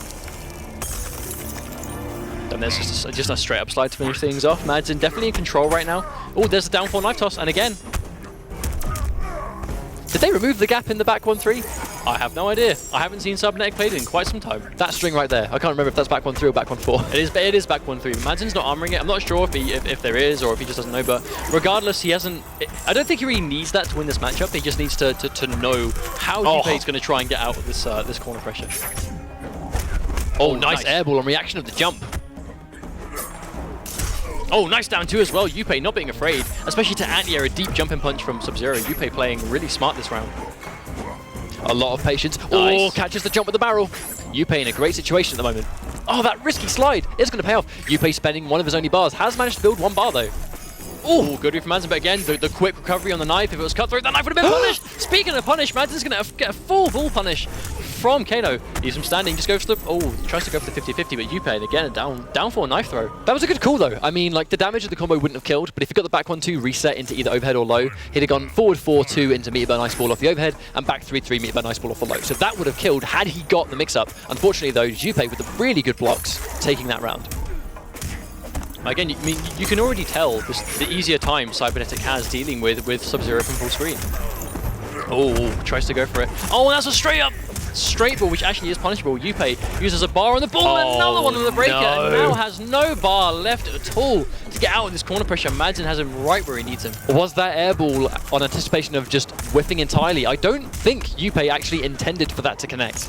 Straight into brutality. So do you think he tried using it as almost just like a corner escape? Well, you know the way Johnny Cage players will, when someone jumps in, if the Johnny Cage player is in the corner and someone jumps in, they'll do a meter burn shadow kick to just get full screen out of the corner. Just get out of really. I'm willing to bet that air ball, because he had just been blocked, right? I don't think that air ball was to hit Madsen. I think that air ball was to just try and go full screen and throw knives. I just don't think he intended on it to be blocked. Yeah, unfortunately, just ever so slightly not spaced. Is he going back to Cutthroat? Or is he going to stick? No, he is going to stick with Cybernetic. But I mean, I understand it. It's definitely the right thing to do, and it shows a lot of knowledge on this character. Yupe knows why to pick this. And he seemed a little bit shaky at the start, but as that match went on, you can clearly tell he got a lot more comfortable with Cybernetic. Now, Yupe and I think Madsen, Irish Madness, and Sakron have all done a really good job of gatekeeping at the moment, just keeping these guys in that part of the bracket and just kind of maintaining dominance. All 3 of the other opponents just, I mean, Yupe, Stozen, like, everyone, Vladdy, they needed these wins so crucially to be comfortable. But because, I mean, should Yupe fall here to Madsen, they're all in the same situation. The competition will just continue into week 8. I feel like Yuppie needs to start just doing the back one by itself, just to potentially go for the stagger in the back 1-3. Oh, wow. I've never even seen that before. Wake up, meet Annihilator. Oh, and guess is wrong on the overhead. And wow, just like that, chunky 39%. Mad's in match point already. Yuppie not in a great situation at the moment. I mean, when Madsen's comfortable and Yuppie is not, point-wise, it's one player here has significantly less to care about. Oh, doesn't get the full whiff punish. And in the corner again, that's going to be a shatter. Is he going to go for it? Oh no, gets a full freeze. I remember getting so hyped when I saw that combo for the first time. Now it's just a basic B&B. Oh no.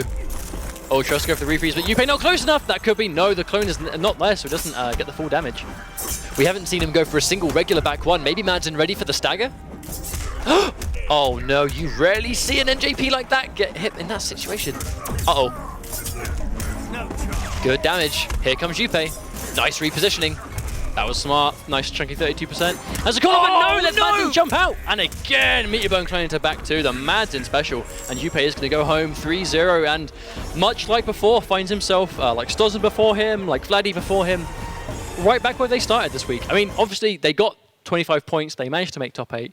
Great congratulations to you guys, but they need to come back this Sunday. They need to make top 8 again, and they need to succeed because they need to take over Storm, they need to take over Boki, and they are contending with each other right up until the end of next Wednesday. Well, some of these guys have overtaken Boki and Storm by getting top 8 today. But when I say overtaking, I mean by like 5 or 10 points. So I mean, it depends on how the match between Doc and Harry Nightmare have gone. I'm not sure if they've played off stream or whether we're going to be doing their match. We'll find out very momentarily when we get that set up. However, so the 3 guys that are comfortable are in the semis now. So Irish Mantis, Sacron, and Madsen, all 3 of them find themselves in the semi-finals, and their opponents who desperately need these points are going to go home with that 25. So I've just said this earlier on, but now this means going into our final week next week, it's going to be the same situation. So it's going to be like 7 players all playing for the last 3 spots on the final week. If you don't make top 8 in the final week, that's it. Your chances are done. If you get top 8 and you are on the lower end of that group of players,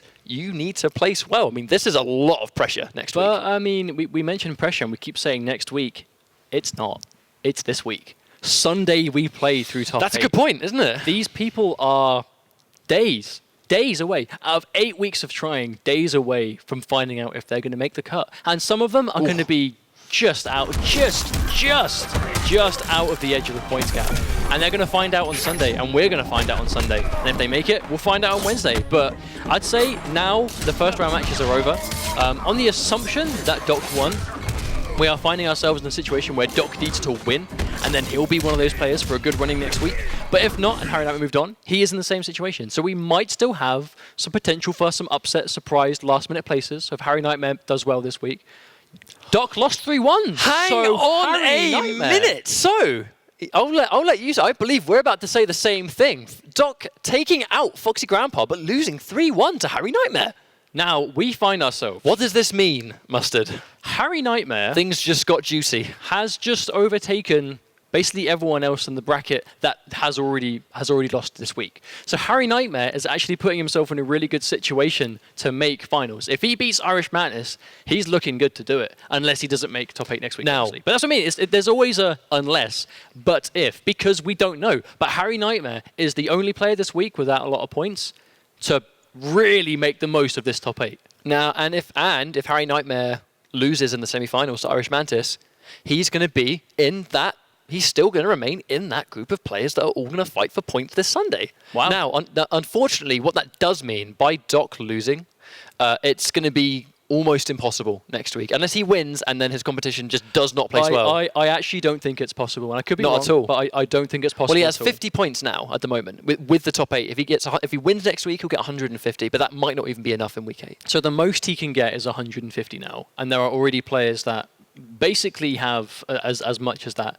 And on some freak occurrence that he wins next week, no one else with that sort of points between Storm and Stozen can even make top 8 next week. So I don't think Doc actually realistically has a chance of making the finals anymore, unless he wins the Challenger Cup, if he's in that. What that means is that we have our 4 semi-finalists of the night lined up. So it's going to be Harry Nightmare versus Irish Mantis, so Stunt Double versus probably Cover Ops or Demolition. I would assume Cover Ops on you, yes. And we're going to have Sacron versus Madsen once again. We are indeed. So, before we get things going into semi-finals, we may be going for a quick break beforehand, but semi-finals will be next. Do we have any Twitter action before we go on? I do have a question for you guys, but just for a reminder for everyone at home, if you want to keep up with anything Pro League related, you can follow us at ESL Mortal Kombat on Twitter. If you want to get involved tonight, you can tweet at me using the hashtag MKXProLeague, and I might read it out on stream. We also have the giveaway running tonight. You can go to esl.gg/MKXComp to be within a chance of winning another Pro Player kit. So Harry Pamley was quite impressed with the Johnny Cage matchup, mirror match earlier. He loved it, but he's curious to know why we don't see any fisticuffs in a lot of pro play. I mean, there's no way we can beat around the bush about this one. I'm not sure if it's going to be bad news to you, unfortunately. My friend, fisticuffs is booty. I was going to say, there must be a nicer way for us to say it sucks. It's just not great. It's irrelevant and But bad, it's- and but no point picking it. But that's why, right? Because its other options, stunt double and A-list, are just better in every way. But that's what we talk about. When we say something in the game generally seems to be bad, especially when it comes down to a variation, like Inferno Scorpion, for example, the same thing, where by its own rights can do stuff and can do some pretty cool stuff, but compared to its other variations, which do the same things but better, it makes that variation irrelevant. which you have to compare. Fisticuffs, You have to compare. Fisticuffs is basically a weaker version of A-list, and that's basically all there is to it.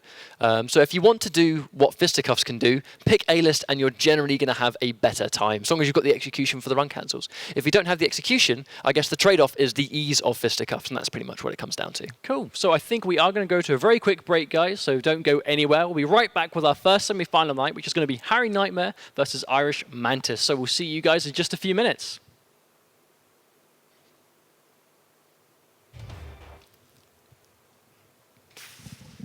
Peggy 18. The Mortal Kombat champion, I've defeated each of you before. but never all of us together. Triborg, an advanced model of the Lin Kuei Cyber Initiative, Triborg embodies the skills of the deadliest ninja assassins in cyborg form. A streamlined metallic armored body with appearance modification features, propulsion, and teleportation, plus a high-tech arsenal of rockets, nets, saws, ice, smoke, and a trident. Triborg can customize and replicate fighting styles with calculated perfection across 4 variations. Triborg fears no one. In the smoke variation, utilize overwhelming mix-ups to keep your opponent guessing. After a deadly vapor combo, drag your opponent to you with Trident, back forward X. Use Smoke Cloud, down back X, to teleport your opponent into the air and continue the pressure. End your combo with Metal Heal, and keep up the onslaught with a mix-up. Take advantage of every hit. Amplify the damage with Tricution, and control your opponent's stage position with the combo finisher, Air Smoke Storm.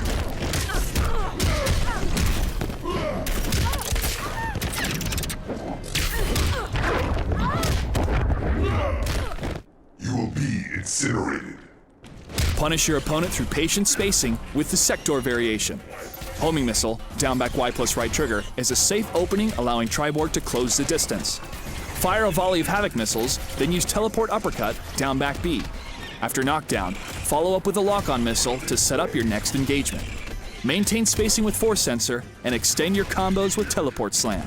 Burn through your opponent's armored attacks with Flamethrower.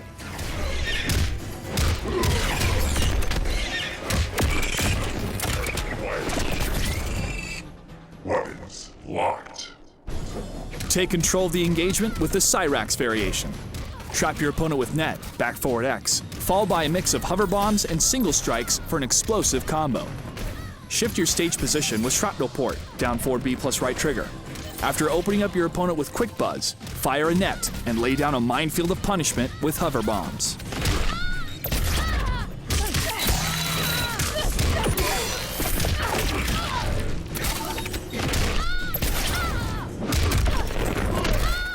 You're clever enough to figure it out.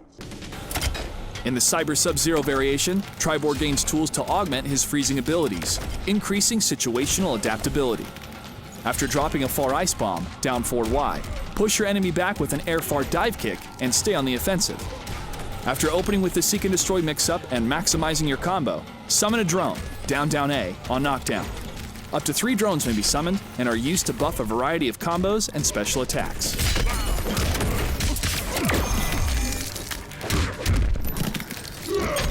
While having a similar set of basic attacks, Triborg's arsenal varies greatly across each Cyborg variation. Smother with the elusive smoke, rain hellfire from above with Sector, hunt down and trap your enemies with Cyrax, or lock down and chill your foes with Cyber Sub-Zero. Give your opponent a heads up about the Cyber initiative with an X-Ray finisher.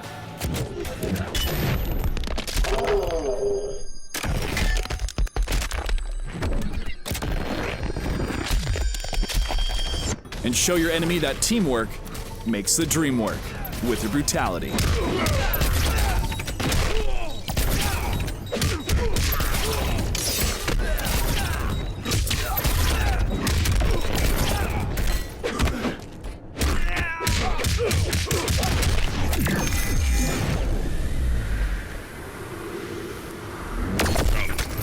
Target heavily damaged. Triborg wins. Upgrade to the advanced Lin Kuei Cyber Ninja Assassin, Triborg.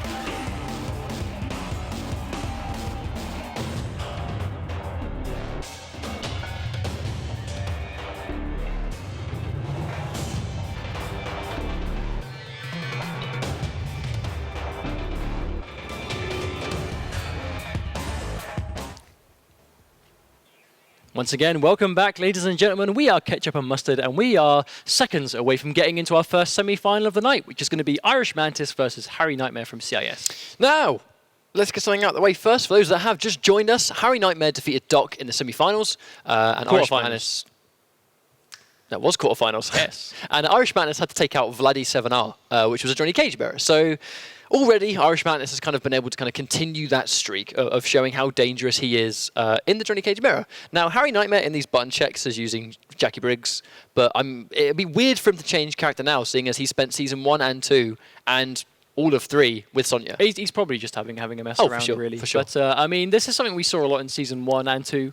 I know the CIS region has favoured the Cage family for quite some time. They had a lot of Cassies, a lot of Sonya Blades, and obviously we had Cheap Eddie in Season 1 using Johnny Cage as well, back before he wasn't so popular. But, I mean, Season 3...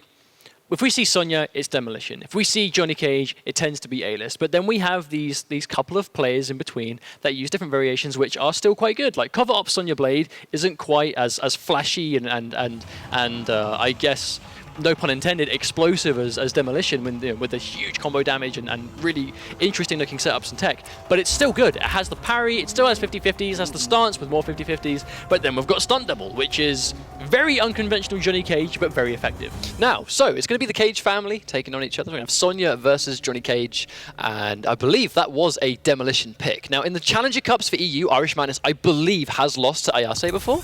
So he has actually lost to Demolition Sonya in a competitive setting. So, I mean, Harry Nightmare, it's definitely not impossible, but Harry Nightmare, again, needs these points a damn sight more than Irish Madness does. That was a good jump from Harry Nightmare. Gets a full combo confirmed into dive kick. Nice Demolition combo right here. How much you can get from it? Your second grenade, and he uses a third. That's a nice, chunky 42% combo. Oh, good read on the reversal, but no punish. Oh, he's going to get tagged. Anyway, that's the thing. Grenades being safe on block, and if you get caught jumping or hit, those grenades will continue the juggle. But the wake-up straight kick, just to get it. Now, here we go. Oh, good interrupt. Good matchup knowledge there from Harry Nightmare. Now, people do that against Irish Madness a lot. They're always ready for that armor right there. Oh, he's going for the clones. No, runs in, eats a projectile. That's really bad for Madness because this is block territory, and jumping in that situation sealed his fate. Block dive kick would have been guaranteed that point, so a nice clean round 1 for Harry Nightmare. Oh, getting the environment interaction. Here comes Harry Nightmare. Oh, nice air-to-air. Here we go. Good block on the overhead. Oh, no. Tries to run in. You got to watch out with those grenades. The thing is, that's where the stress comes from fighting against Demolition. It's just, oh, wow, use the explosive grenades. Was that intentional? Was that a mistake? Oh, has no grenades left. There's a clean punish. Does he get a chance to reload first? No, actually does have 3 grenades stocked. That was either a combo drop or Madness just misjudged the time it takes to get the doubles back, but very clean. And there you go. I mean, this is going to be very hard for Madness to pull back. Yeah, chip damage just like that. Very, very convincing game number 1 from Harry Nightmare. But most of the damage just came from Harry Nightmare doing 50-50s into grenades, and Irish Madness just getting hit by the grenade. He'd block the mix-up and then get hit by the part that really isn't as much of a mix-up. I mean, the detonation of the grenade can be a read in itself. Is she going to detonate it early? Is she going to wait for a poke? Is she going to throw it and then just move? Like, there are elements there, but blocking the 50-50 is the crazy bit, because that's the hard coin flip, which he was guessing right on, but then he was getting tagged by the grenade every single time. That was the confusing bit. But that's where a lot of people seem to struggle against Demolition. But it all comes to just being manually detonated by Harry Nightmare. Like he's making the read as to when you're going to let go of block, when you're going to press a button, and he's reading really well right now. He's actually having a really good week. I really wish we got to saw him fight Doc, because I'm interested to see how he dealt with that. Was it Demolition? Was it cover ops? Like, hopefully we'll find out at some point. Hopefully he uploaded it, or because I know Doc tends to record his matches, so I'm hoping that he recorded it off stream. Oh, nice dive kick to challenge it, but a wake-up meter burn kick. Now, that is still going to be 2 bars to Sonya, which is going to give her just access to those grenades. The meter burn grenade barrage, that's one of the effective tools for Demolition. Mantis has to be careful. Severely down on bar right now. Harry Nightmare already has an X-ray stocked, and if Mantis doesn't get a breaker, that's actually like kill potential territory if he gets a good read on it. That was a very smart reload actually as well. Oh, wow, whiffs as a full string and goes to the nut puncher, and a good read that Harry Nightmare's going to go in and chase it up, tries to jump out. Oh, and it recovers so quickly. Full combo, is that even going to be it? Oh, no grenades. And again, no grenades available. No choice but to try and get the extra damage by taking him out of the corner. Oh, round 1, Harry Nightmare. Now, one thing Demolition can do if he has no grenades is go, I'm pretty sure he can go for the meter burn reload, even without grenades. I could be wrong there, but I'm pretty certain he can. Now, one of the things we're seeing very frequently is Harry Nightmare just trying to jump out. He gets tagged by the overhead, but then the rest of it will whiff, letting him get out there safely. Oh, that was a nice anti-air with the force ball. Oh, no respect. It. Bad trade, giving him a free grenade reload. And once again... Oh, the whiff dive, can get the down 3. That has got to be quite stressful to be in the receiving end of, but Irish Madness does go down again. Oh, that was nice. Uses a bar, and that's going to be full combo, 24%. Now, Madness is going to spend the bar to get the meter burn Johnny Upper, just to try and, I guess, whiff punish that safer, without having to actually extend into his own, you know, go in there himself, send out the double, and then get the full combo that way. Oh, gets the down 3. Is that enough for a double? Absolutely. Here we go. Oh, used this one already, though. Definitely on prediction of a jump. I mean, that's a good read there. I mean, Harry Nightmare does like to jump, but not so much of it in this set.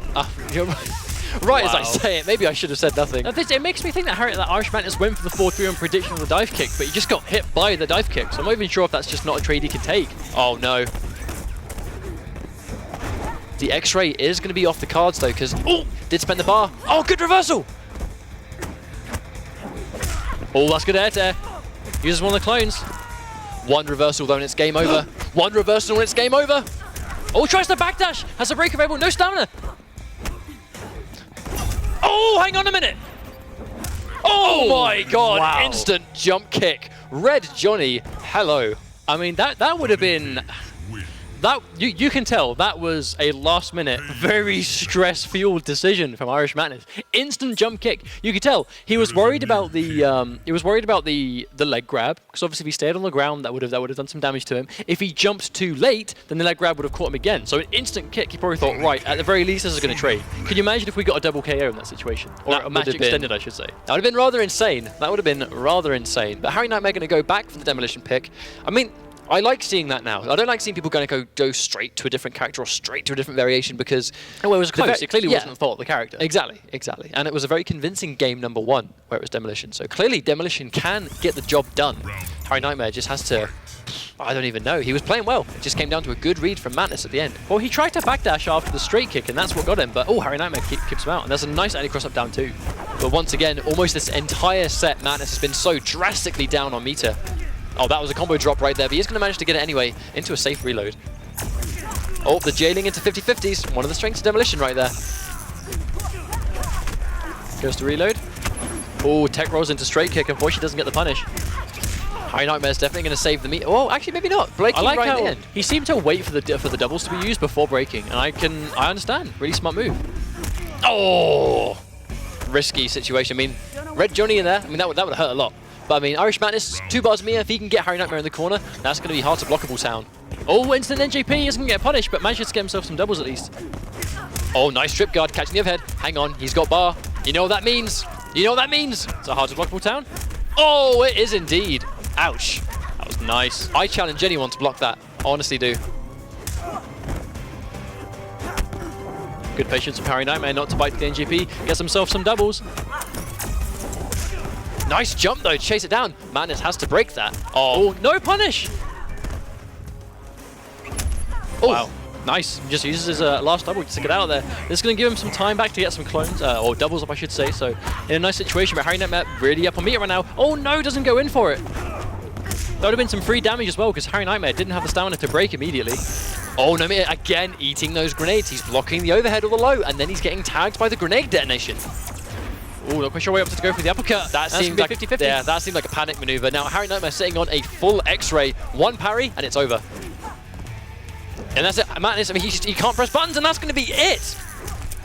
Wow, and that round was just all Harry Nightmare. It was just the grenades. I mean, Irish Madness just didn't have an answer for them. He would, again, it's the same thing as game number 1, where he would block the initial section, and then he just eats the grenade. I mean, every single time. So it's not even like Harry Nightmare has been mixing up his detonation timings. He has been detonating it at a consistent time every time. It's just Madness. I don't know what's going on, whether maybe he's expecting him to adjust his detonation time. I mean, if it ain't broke, don't fix it. So if Harry Nightmare makes it to Grand Finals, we did say if one of these guys... Has he confirmed himself for season finals? We did say it. If one of these guys gets into Grand Finals or wins this week, that's them in a very comfortable situation. I don't think a lot of people expected this because Harry Nightmare, I mean, very strong player, but didn't play so well in the initial weeks of season 3. But here we are, where he's in semi-finals, on the verge of getting into Grand Finals, taking out Irish Madness. And I mean, just like that. Or use the plus frames, gets it down 4. Harry Nightmare wasn't respecting it. Oh, there's the scout. Harry Nightmare with the patience. But no full punish. It staggers a 1 by itself, but he is going to get the hit anyway. Man is playing very afraid right now. Instant jump 1 as well. Harry Nightmare's ready. There's the splat into grenade reload. Yeah, this is looking really good for... Yep, and there you go. Just the hitbox of that jump in 1. Harry Nightmare getting chewed up just like that. Opposite go for the reload. I mean, I guess reload, he's confident he can take the round, but he wants to go into the next round with more grenades. Oh, that was nice. Risky, but nice.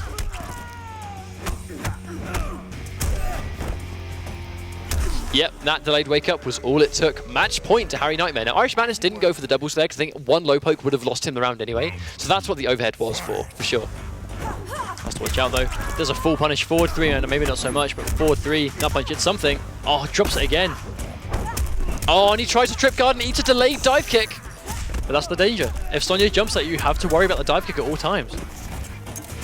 Does drop the grenade reader, does not matter. A little bit worried about going for the anti-cross-up, has to break that.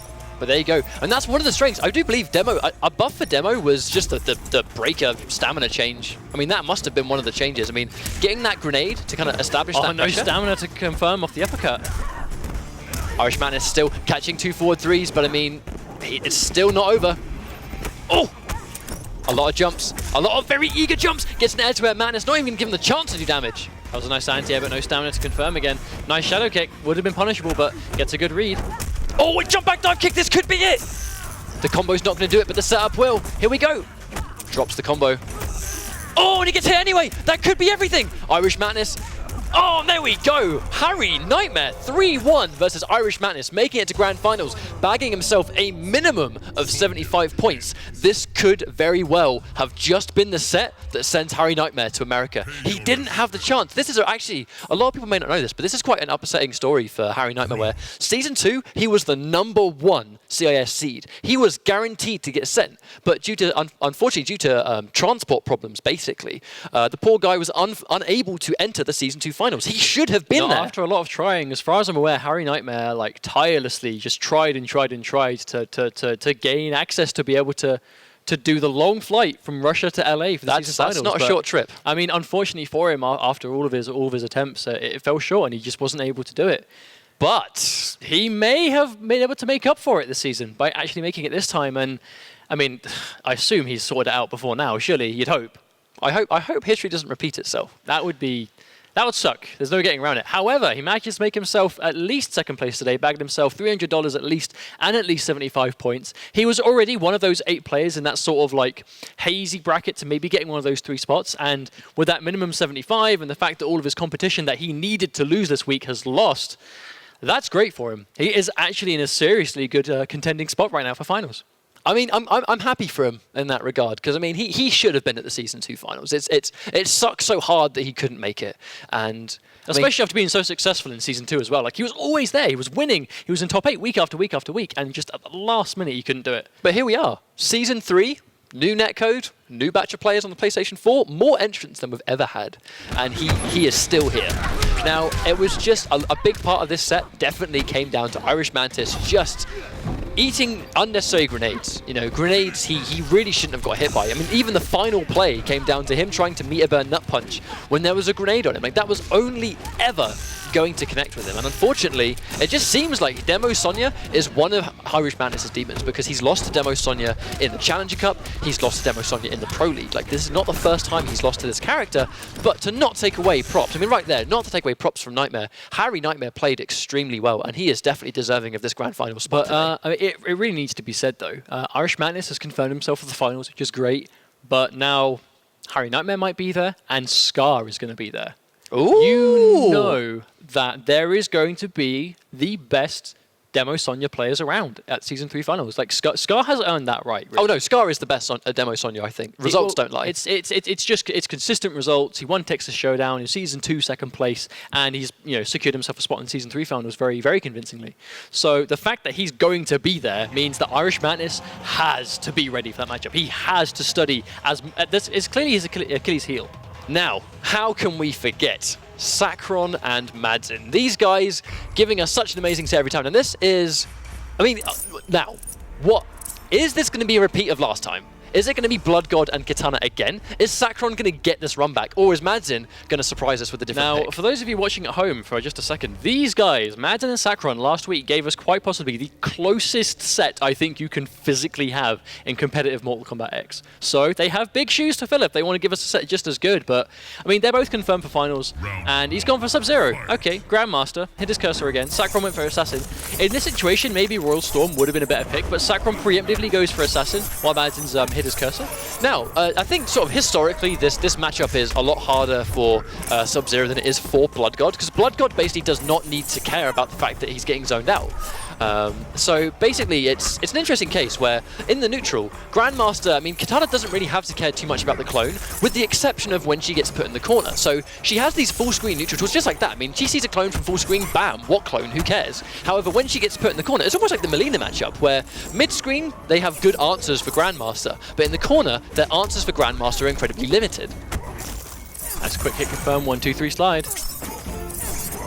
Now this is going to be a very slow-paced match. I mean, both of these characters, this matchup it's just naturally going to be a match about the clock. Oh no, whiff punish! Full combo whiff punish, but Madzin just goes to the down 3. Now that's more like it. Get a full punish. Saccron, is he going to break? Yes, he is. Oh, does get the slide, but eats the very first startup. Now this was a very good trade, not because of the damage, but because the hard knockdown into clone. Here we go. And there you go, full combo. Oh, interesting. Opts to go for the bar. I believe he didn't trust the connection. Bear in mind, when you're a small hitbox character, that clone coming out can be costly. Sometimes it just doesn't connect. So I think that meter burn ice ball was to just cement that refreeze. Spend the bar to guarantee the combo rather than risk it whiff because she's a small hitbox. Now that round went down to 7 seconds. I don't think we've seen as many timeouts as we did. Oh no! That must have been an error from Saccron, or just a moment of just a mistake. I don't think you can parry the ice ball, can you? I don't think so. I don't think her parry applies to projectiles. I think it might be just Kotal Khan and now Kenshi. Kenshi was given the option to do that too. It's either just a straight up mistake or an input error. Regardless, Saccron is down on life, but has the corner, has full screen behind him and gets a clean jump in. That was nicely spaced from Saccron. Max range jump in 1. Oh, I like that buffering of the fan and then not biting. Maybe trying to bait a slide. Nice down 4 from Madzin to stop Saccron from going in. I like the patience there from Madzin. I mean, like, even though Saccron went for the float, there was nothing he was going to do to stop that. Oh, full combo punish. Here we go.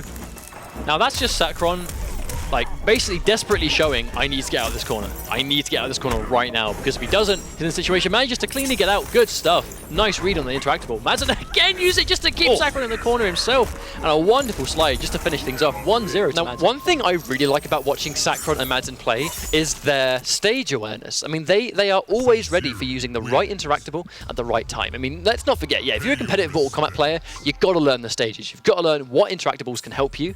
But these guys, when they play week after week after week, a lot of these game-changing decisions come from them using the exact interactable right when they need to. And it's not something you see every game. You're not passing it up. You have to be ready for those interactables. Now, this is a lot more reminiscent of previous weeks where when Sakuran loses, he goes, right, screw this matchup. I'm going to go for one of my other characters. But I mean, it's like you said before, that matchup isn't particularly bad for Kitana. I think it was just, maybe it's a comfort thing now. Because Sakuran, like his main character is Kung Jin. It's definitely his bread and butter. He goes to other things for other matchups, sure, but Madsen does that too. And Madsen would still call his main Sub-Zero.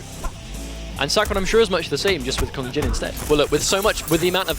there we go, right there, punishing the clone on block. Madsen's going to remember that immediately. We're either going to see more meter burn clones or strings by themselves to try and bait a button press. But Sakuran's going to want him to know that. Sakuran's not going to want him to go into clones on block every time, because if he does, I mean, obviously if he gets the punish, it's great, but Sakuran wants to know he's conditioned Madsen to stop doing it. And he's going straight in for the forward 4 clone, a relatively safer option in comparison to back 1-2, or the 1-2-3.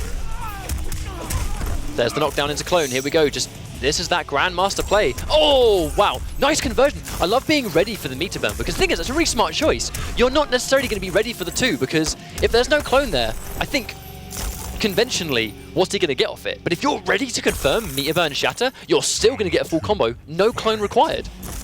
Sakuran back to the corner again. This is where Madsen wants him to be. Oh, whiffs the jumping punch, and Sakuran, no! So unfortunate for him that it whiffs completely. Now, normally that whiff doesn't really work out too bad for Kung Jin, but in that situation specifically, oh, Madsen pressing a button anyway, going for the meter burn clone, but still pressing a button, still getting tagged. Oh, meterless slide, Madsen with the disrespect. Oh, good trade. Confirms the dive kick. Fighting his way out the corner too. Oh, that must have been a wrong button from Sakuran. There's no way he would have wanted to do that. And he finds himself in a really bad situation. No hit confirm. Is Madsen going to try and finish this in style? He could have ended it. He could have ended it. Down 4? Yeah, slide. I mean, I don't really know what Sakuran's going to do to stop that. I mean, down 1 would have probably traded. Slide's really quick as well.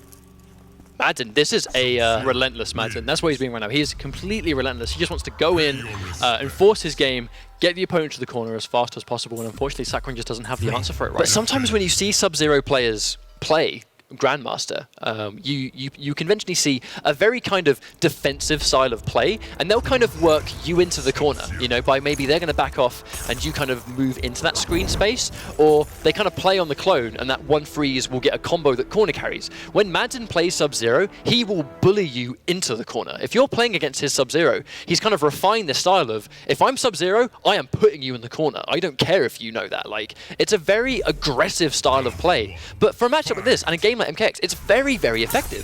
Sakuran has opted to stick with Shaolin once again. Now, we haven't seen him go to Bujitsu in quite a while, but I think he might just be... I mean, I would assume that Sakuran's just getting a feel for stuff he knows he's using at Season Finals. I'd be very surprised to not see him primarily use Shaolin at Finals, so I think he's just getting ready as much as physically possible with Shaolin. Good block there from Madsen, and there you go, nice reversal. Was that going to be a refreeze? It is indeed. Getting the shatter in the corner is still going to lead to a full combo. Rare footage of the clone not coming out. Oh, Madsen jumps himself into the corner. That's a huge mistake. Sakuran needs to make him pay for it. Gets a nice B&B combo. How much is this going to do? That was definitely a blunder right there. Dropping the clone and then going into the corner. Oh no, you should know better than to anti-cross up Sub-Zero. Match point Sub-Zero. Madsen. I think you meant that the other way around, right? I did. I just, you know, let's just forget about it. Let's move on. A lot of patience here. Nice. I like the preemptive up 1 to try and catch the jump, because it's quite difficult to anti-air Sub-Zero, especially with the strength of that jump in 1.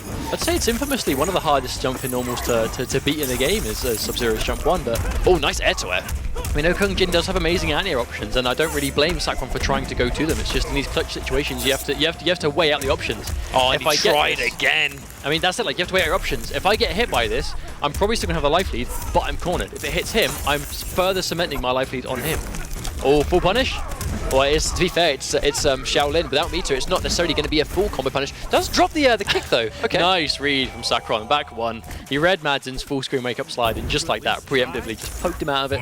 Takes himself around. Madsen's, that's definitely I see you. I see you. Okay. And again, Madsen didn't learn. He's going to show Sakuran he will not be conditioned. Uh-oh. Oh, the stagger of the standing one. Maybe that was just trying to enforce some kind of plus frame. Oh, delay wake up makes the string whiff. Oh my God, lots of jumping. But Sakron's being, there's the punish. Sakron's being patient this time. He's not going to try. Gets a nice preemptive jump back one.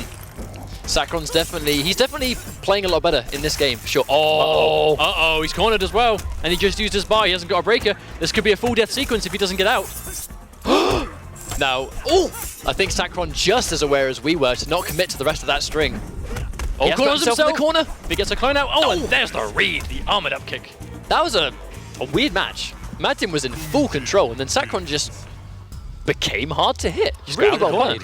Yeah, for sure. Really well played there from Sakron. And then getting good reads. It was good read after good read. A lot of tags of just instant jump ones, instant jump back ones, dive kicks, the whole shebang. All of it. Really well thought out. Okay, so he is going to stick with Sub-Zero by the looks of things. Or is he not? Madden does this to us every week, doesn't he? I mean, he knows he can win this matchup. It's just, I don't think he necessarily played badly. It was just Sakron was right. Sakron just played a lot better than he had been the games before. I think these guys they give us good sets because they just get it. You know what I mean? They just understand how to play MKX. Before you said it, I was about to say, these guys know how to play Mortal Kombat. They click with the game, and that's why they can play so many characters that fit their style as well. Like, they play the game like butter, very smooth. They know the right options for almost every situation. That's a full. Not necessarily. I think Madden, in that situation, you would see someone like Foxy go for a wake up back 1-2 roll, but Madden always seems to opt to go for a low poke, just to try and enforce some kind of plus frame. I don't think he's. Can we talk about that up one though for a sec? That was really good. That was beautiful. That was really, really well placed. Goes to the trip guard. Madden manages to block in time, but takes a little bit of chip. Oh, tries to go for the punish, but down. Sakron ready with the down one. Catch it on the whiff. And there's another clone punish. That's the matchup right there. I mean, let's not forget, the staff doesn't have a hurt box. It cannot be frozen if it goes to the clone. And Sakron bringing this back very convincingly. Wow, that was a very fast round. Sakron has Madden in the corner. Madden a lot of meter to work with, but Sakron, if he just plays patient. And instant jump one just to catch the instant. That was an instant NJP to try and catch the instant jump one. Read after read. Oh no, Madden! I'm not quite sure what happened there. I guess he used the combo started from an instant jump one, didn't it? Oh, of course. I don't think Madden's used to catching the NJPs. If you're Sub-Zero, when do you ever land a neutral jump punch? Let's be real for a second. Well, then, I guess, but Madden wasn't ready for it. Madden forced to break. Madden has no meter as well. Oh, and he tries to go for the punish, but it's too far away. I guess forward 4-2 pushes Sub-Zero a bit too far away. Yeah, Madden's going to remember that one. And that's one of the things, even if you don't get the punish in that situation, you're still going to force Sub-Zero to block, which is going to eliminate the clone. However, does find himself in the corner, and Madsen time and time again. This is Grandmaster, putting you in the corner and then winning the entire round off that one situation. Oh! That was bad for Sakron, keeps himself in the corner. Back two, back to back. I wonder what that was. Was that a funny little dance? I think it was just, he did it first, saw he delay wake up and thought, well, I'm going to time it now because it's good. I think it's trying to time the normal to hit meaty on the opponent's wake up after they delay wake up. Because some people will delay wake up, but they won't try and wake up attack. They'll just try and do armor as soon as they get up. So obviously there's that delay. So if you meet it, you should be able to stuff the input. No. Sakron has to break, he has no meter. And there you go, just like that, the clone is going to chew up below Chakra Toss. At this point, Madsen's not even using the clone to occupy space. He's just using it to try and get in the way of the Chakram. So if he throws an Ice Ball, he's trying to catch Sakron at the same time. Oh, there you go, run in, nice, 1-1 Ice Ball. Now this entire sequence could be it, because that's going to go into the corner. Sakron has no bars of meter burn clone, just to go in and get the overhead right there. Oh, and there you go, that's it. Game over.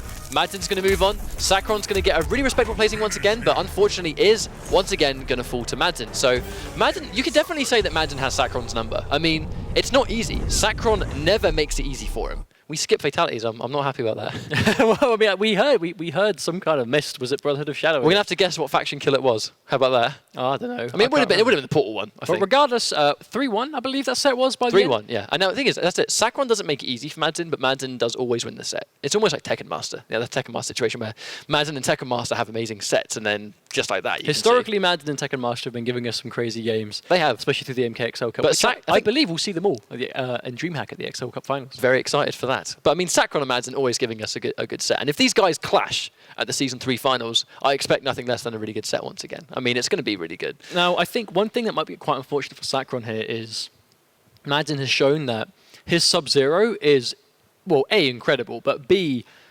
quite a problem for Sakron, because that's the second time in top 8 we've seen Sakron lose to Madzin Sub-Zero. And yes, he did lose to Madzin's Kotal Khan, but that set, the set last week wasn't right. Madzin's clearly better than Sakron in this matchup, because that was Kitana, Kotal Khan, literally like less than 1% in it. That set had no clear winner. It had a winner, but it didn't have a dominant, this player is better than this player in this matchup, because that, if you ran it back, could have gone either way. But unfortunately for Sakron, the Sub-Zero pick does a lot better against him. So again, much like Irish Madness and the Demolition Sonya, I would like to see Sakron prepare himself a bit more for Grandmaster going into the finals. If there's a matchup that he clearly has a little bit more trouble with, then it's, I mean, just like that. I actually really like that stuff that Madzin goes for, because so you're so used to waiting, and then when the clone's active, Sub-Zero will go in for the 1-2 into Shatter for the full combo, right? So when the clone disappears, you're almost inclined to think, hey, 1-2, there's no clone. I'm not going to eat a full combo. I can stand up because the full combo is now going to come from the overhead. So right as the clone disappears, you go, right, no clone, I'm going to stand up. And then he goes 1-2 into Shatter, which is still going to get him a full combo into the same situation. It's really, really well played. I don't really think you see that very often. So that does bring us into our grand finals for the night, which is going to be Harry Nightmare from CIS versus Madzin again. But before we go to a break, we're going to chuck you guys over to Mo Sasnak. Has there been any Twitter activity through the night? I do have a few questions to ask you guys in a second, but just as always, a reminder for you guys at home, if you want to keep up with anything MKX Pro League related, you can follow us on Twitter at ESL Mortal Kombat. If you want to get involved with the conversation tonight and want your tweets read out on stream, you can tweet me using the hashtag MKX Pro League. And also, if you want to be within a chance to win another pro player kit, you can go to esl.gg/MKX comp and register there. So I'm going to apologise in advance because I'm not very good with names, and I feel this one is going to beat me slightly. Sir Gezu Porada has asked you guys who at the moment has the best Vortex in the game. Oh, good question. We should come to this one after the break. Yeah, for sure. I mean, we're going to have to think about this one, as always. But I think, first of all, Shotgun Jackie probably has a really strong one. But we're going to elaborate on this in due time. We're going to throw to a quick break while we get our grand final set up, which is going to be Harry Nightmare from CIS versus Madzin from Germany. So it's going to be a good one. You do not want to miss it. And we will be back in just a few minutes.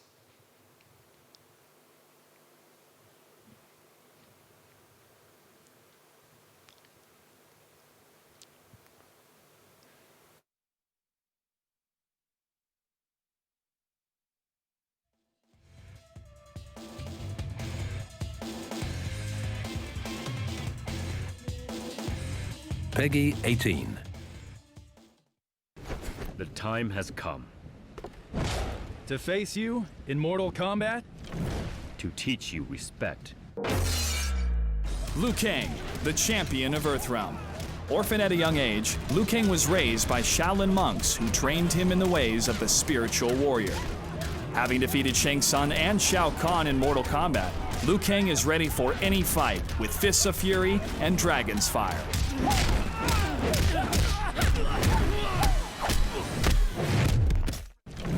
Let us get to know each other. In the Duelist variation, Liu Kang changes between light and dark metamorphosis, altering the properties of his projectiles. In the Dark stance, Liu Kang's Dark Sphere can stop on command, trapping and juggling your foes in the corner. In the Light stance, Solar Flare, back forward X plus right trigger, is best used to juggle your opponent. Choose between the searing damage of light, the setup potential of dark, or a combination of both.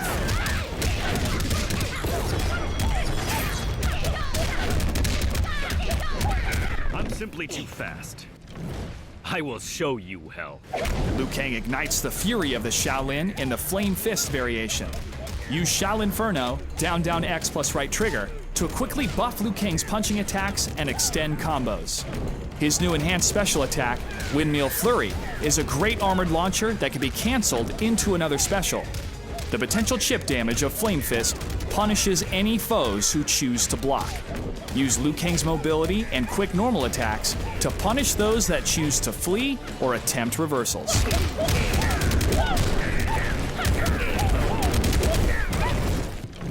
I am far more than mortal.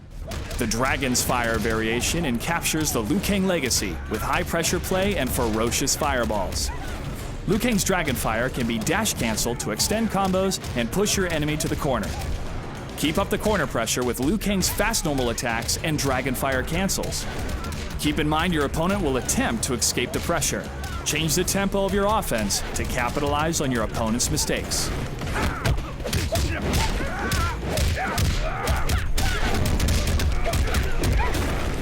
The strength of Liu Kang rests on safe pressure. Use ankle snap, down A, to poke at your opponent, allowing Liu Kang to stay on the offensive. Whether you choose the adaptability of Duelist, the raw damage of Flame Fist, or the versatility of Dragon's Fire, Liu Kang has an answer for any challenger. Shatter bones for the Shaolin with an X-ray finisher.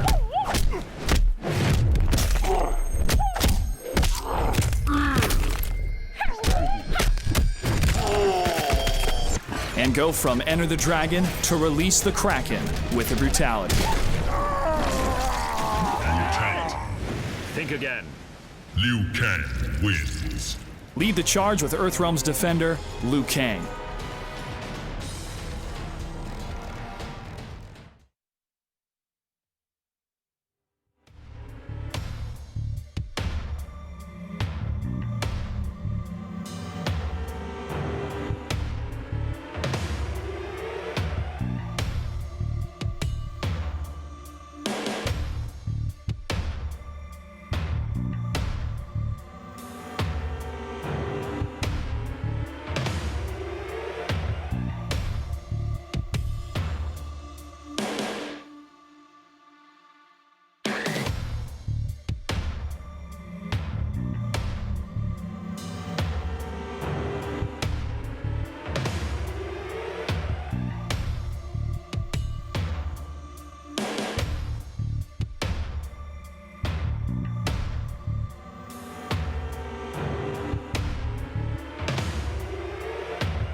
Hello everybody and welcome back. You are watching what is soon to be the grand finals of week 7 of the Mortal Kombat X Pro League presented by ESL. So while these guys are getting their matches set up, we're having a couple of issues getting Harry Nightmare into our lobby, so we're going to be sorting that out in due time. Thank you very much for being patient. So, a nice chap on Twitter had a question for us, which was, who do we feel has basically the best Vortex in the game? And before we even get into this question, long story short, a Vortex is when an opponent puts you in a situation where you have to guess what's coming next, high or low. Most of the time it's overhead or low, and if you guess wrong, you get put straight back into that situation, which normally leads to a full combo into it again. So it will be one combo into like a restand, into overhead or low, and if you guess wrong, bam, another full combo straight back into it. Now, quite a few characters. I'll let you say. I'll let you answer it. There are a couple of options here. The question was, who has the strongest Vortex? Now, it's hard to say because at the end of the day, a Vortex is a Vortex. If you're guessing, you're guessing.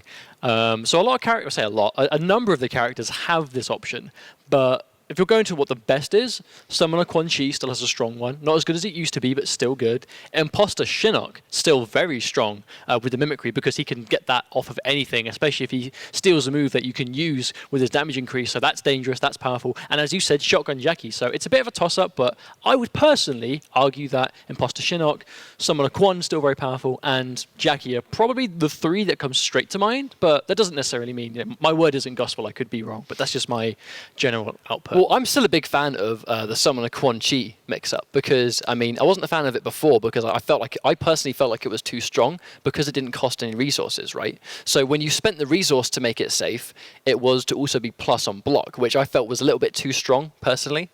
So when NetherRealm made the design choice to alter Summoner Quan, so he still gets basically almost all of his bat mix-ups, but if you want to go for them now guaranteed, it would cost you have to spend the bar on that Meteor Bird trance, which gives you enough time to trance into bat into mix-up. I find it to be a much more sort of balanced way to play the character, and I think Quan went from being a very, very sort of strong character to still being good, but now there's more reads, there's more thought process. You have to spend stuff. You know, you have to use your brain a little bit more, which has kind of turned Quan into being a very interesting character in this current stage of the game.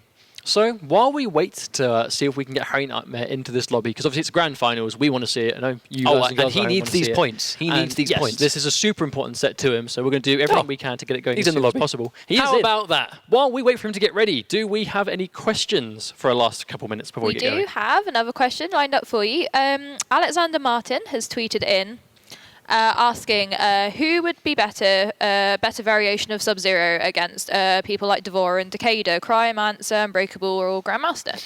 It's an interesting one. I mean, characters that don't really need to care about the clone, you would almost think Cryomancer is a good pick, because Unbreakable doesn't really bring a lot to the table massively as a variation. Unless it's an opponent that has loads of chip damage. Yeah, for sure. But even and Takeda does have that. Yeah, I mean, of course. I mean, but then I ask the question why, like, is another version of Sub-Zero even the one you should go with? Maybe in that situation, you should just pick another character altogether. Now, I'll tell you who isn't going Sub-Zero, Madsen. So here we go, Grand Finals, Harry Nightmare, desperately. I mean, he would like these points very much. I need to point out, from what we've seen from Harry Nightmare before, I am astounded Madsen hasn't gone for Grandmaster here, because Sub-Zero Grandmaster has been Harry Nightmare's Achilles heel in the Pro League for a long time. Oh yeah, I mean, even ever during the days of Season 2, shouts to Flet, who would consistently defeat Harry Nightmare because just Clone. The Clone gave Harry Nightmare such a hard time. And there you go, I mean, 8% for a bar. I mean, that's a good trade for Madsen right there. Oh no, combo drop. corners himself, that's really bad for him, but gets a clean jump into 50-50. Nice patience. Oh, tries to anti-crosser, but Kokan's jump kick, not very hard. That's not very easy to anti-air right there. Oh, gets hit by the overhead. But again, the damage mitigation tome is going to last.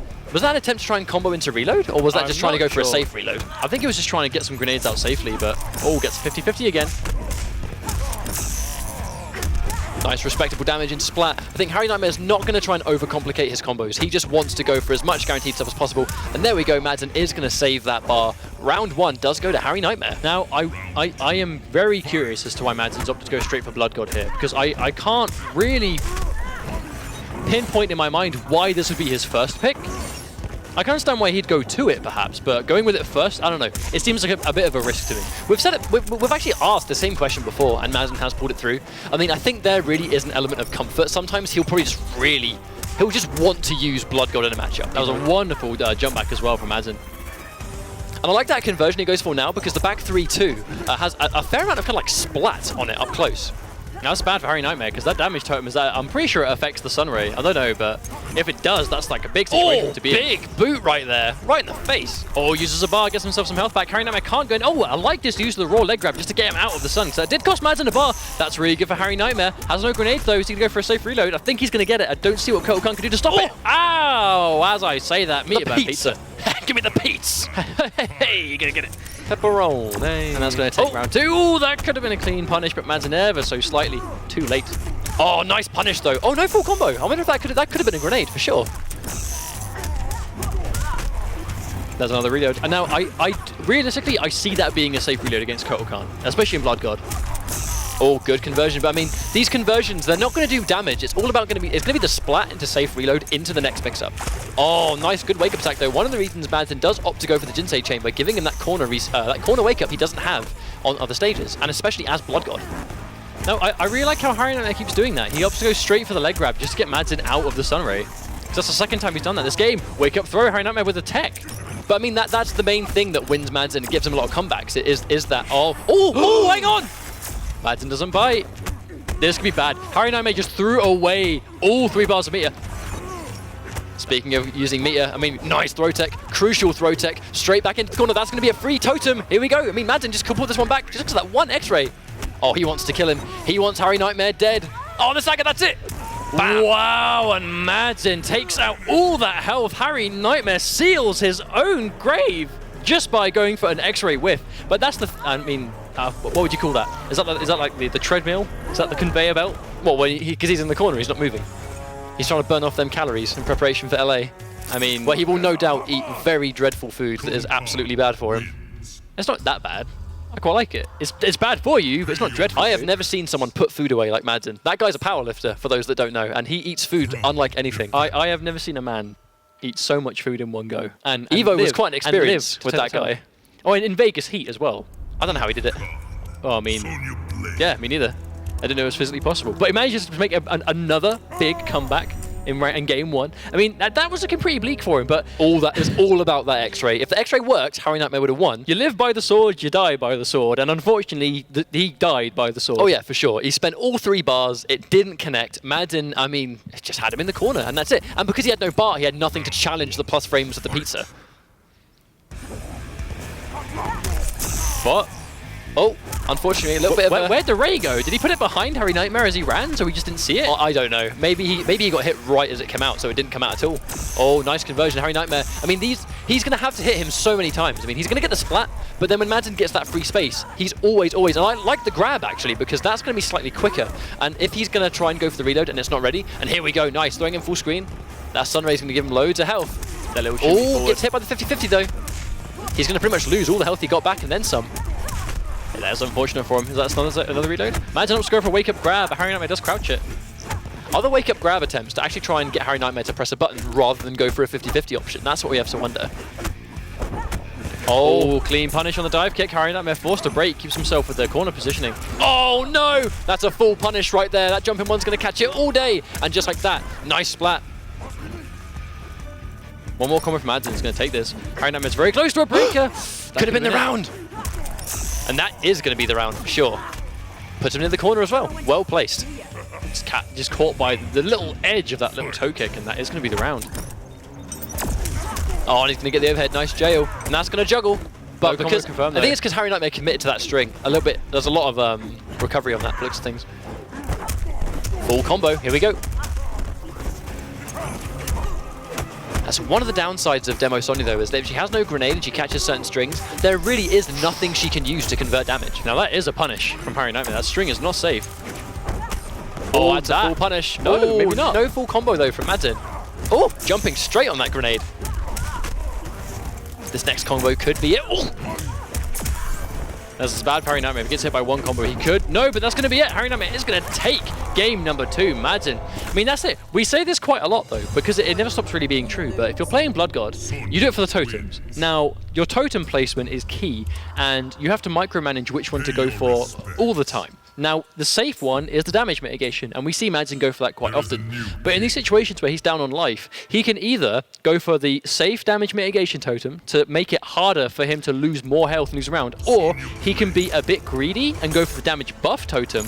But again, if he gets hit with that totem out, he's got nothing. Here's the difference, though. The reason I don't think the mitigation totem is doing anything versus Harry Nightmare is because Sonya's combos they take a long time to come out. So when he gets tagged, he's only going to have mitigation for about a half of that combo, and then the rest of it is true damage into splat, into reload, into guaranteed mix-up, because Madden has no wake-up reversal. So he's only going to sacrifice a little bit of damage, and he's still going to have to take the 50-50. He's still going to let him reload. I mean, it's just not... It doesn't seem like it's a matchup worth using Blood God in. Hence the pick to Sub-Zero. He has made the change to Grandmaster, so we'll see if this is better for him. Now, if this was cover ops, I think Harry Nightmare would have a bit of a hard time. But because he's playing demo, he just has that slightly increased neutral. And just like that, tools for the clone, which you don't have in the other variations. Now, we saw Harry Nightmare have serious trouble against Grandmaster in Season 2. Now, it's been a long time since then. Harry Nightmare, obviously, plays Demolition now. He didn't used to do this before. So I'm curious to see whether Harry Nightmare has made some kind of adjustment to make this easier for him. Because he seriously struggled against this character in Season 2, and he's just going to kick straight into the clone. That's not what we got to do. I'm not sure that one reload was worth all of this. Oh, he's going to get rid of the clone, but again, it's going to cost him a lot of grenades to do it. Oh, nice. Now, the grenade detonating behind the clone. He's not going to eat a full combo, but he is going to get caught by this. That's going to be a restand for sure. Oh, nice. And again, it's the same thing. Going for the meter burn freeze just to guarantee the stun, rather than risking the small hitbox character falling out of the clone. Now, Harry Nightmare is still in the corner. This is bad for him. Like, straight up, he needs to get out of the corner. If he loses his breaker and still in the corner, he is going to have quite a lot of work to do, but does manage to use a bar to get the grenade. I mean, 17%, not too bad. Manages to get out of the corner, at least. Madden does get tagged by the grenade again, pressing buttons. That's going to be a splat into a reload. Is Slide going to punish the reload? No, definitely not. That slide would have absolutely been punished. Oh, nice. Good break there from Harry Nightmare. That would have been really bad if he didn't have a breaker. Uh-oh. Eating the full combo. That was nice. I like these interesting conversions. I mean, you know, it's it's not a set B&B anymore. It's what situation has this combo landed in? How am I going to get it? And he's, again, I think he's going for meter burn freeze because he doesn't want to risk the combo dropping. Yep, and that's going to be it. Game number 2 goes to Madsen. Wow, I mean, just like that. I mean, you can tell the pick. He just wants to get you cornered and kill you. I actually lost count of the amount of times that I've said that from season 1 to now, because that is how Madsen plays Sub-Zero. He's all about that corner carry. He wants to get you there as soon as possible. But 1 game away, Madsen is 1 game away from taking this tournament. Now, has Madsen won in season 3 yet? I don't think so. It's always been Foxy, with the exception of Irish Mantis, and then week 1 with Sacron. Madsen, it's been constant second placings, and he's always fallen short to Foxy.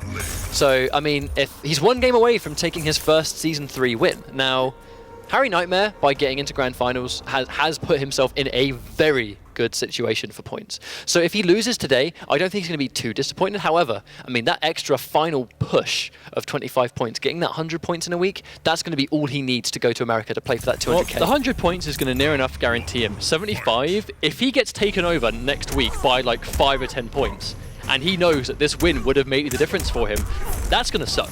So he needs to win this Grand Finals to really take some stress off of his position. But if he loses to Madsen, he's still in a great position. But it might be a little bit, I don't know, just less confirmed, I suppose.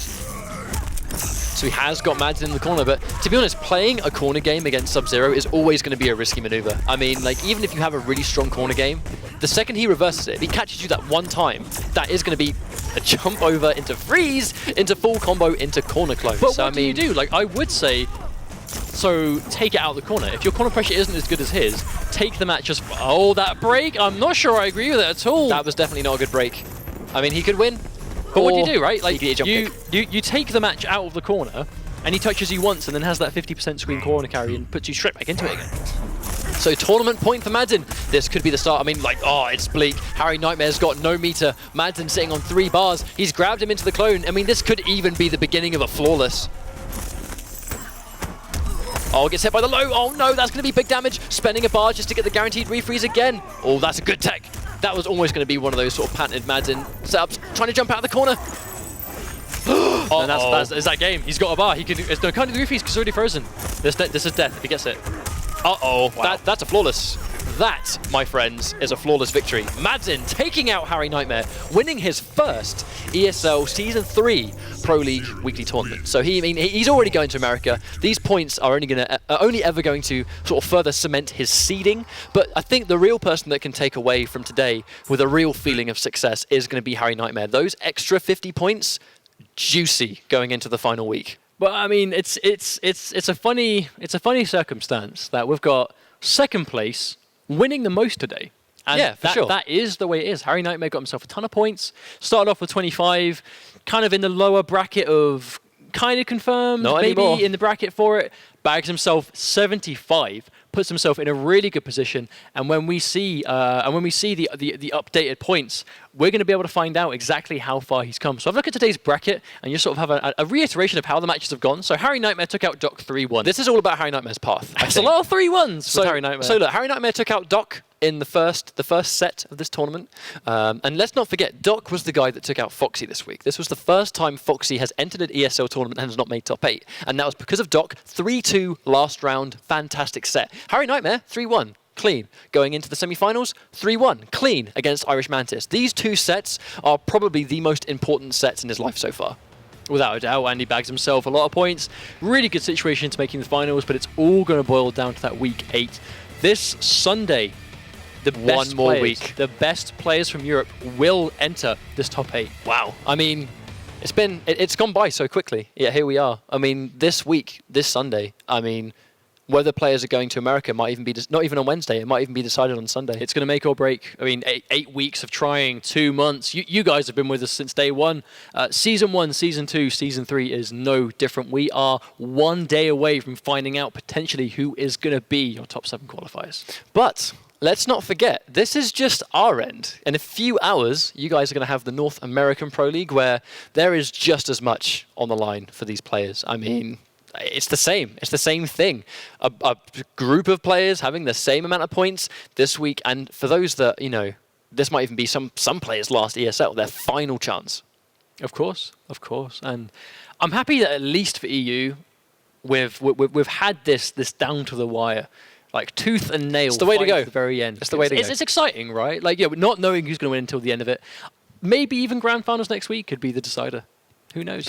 Well, if we think about this, you've got Foxy confirmed, Madsen confirmed, Sacron confirmed, and Irish Mantis confirmed. And we have 7 players from EU and CIS. Because let's not forget, North America has 6, but they also have Combo Breaker. They have that one offline qualifier where you wouldn't even need to enter the Pro Leagues. You could enter Combo Breaker and never even enter a single week of the Pro League and win Combo Breaker and qualify for the top 16. Boom, just like that. Just like that, one tournament.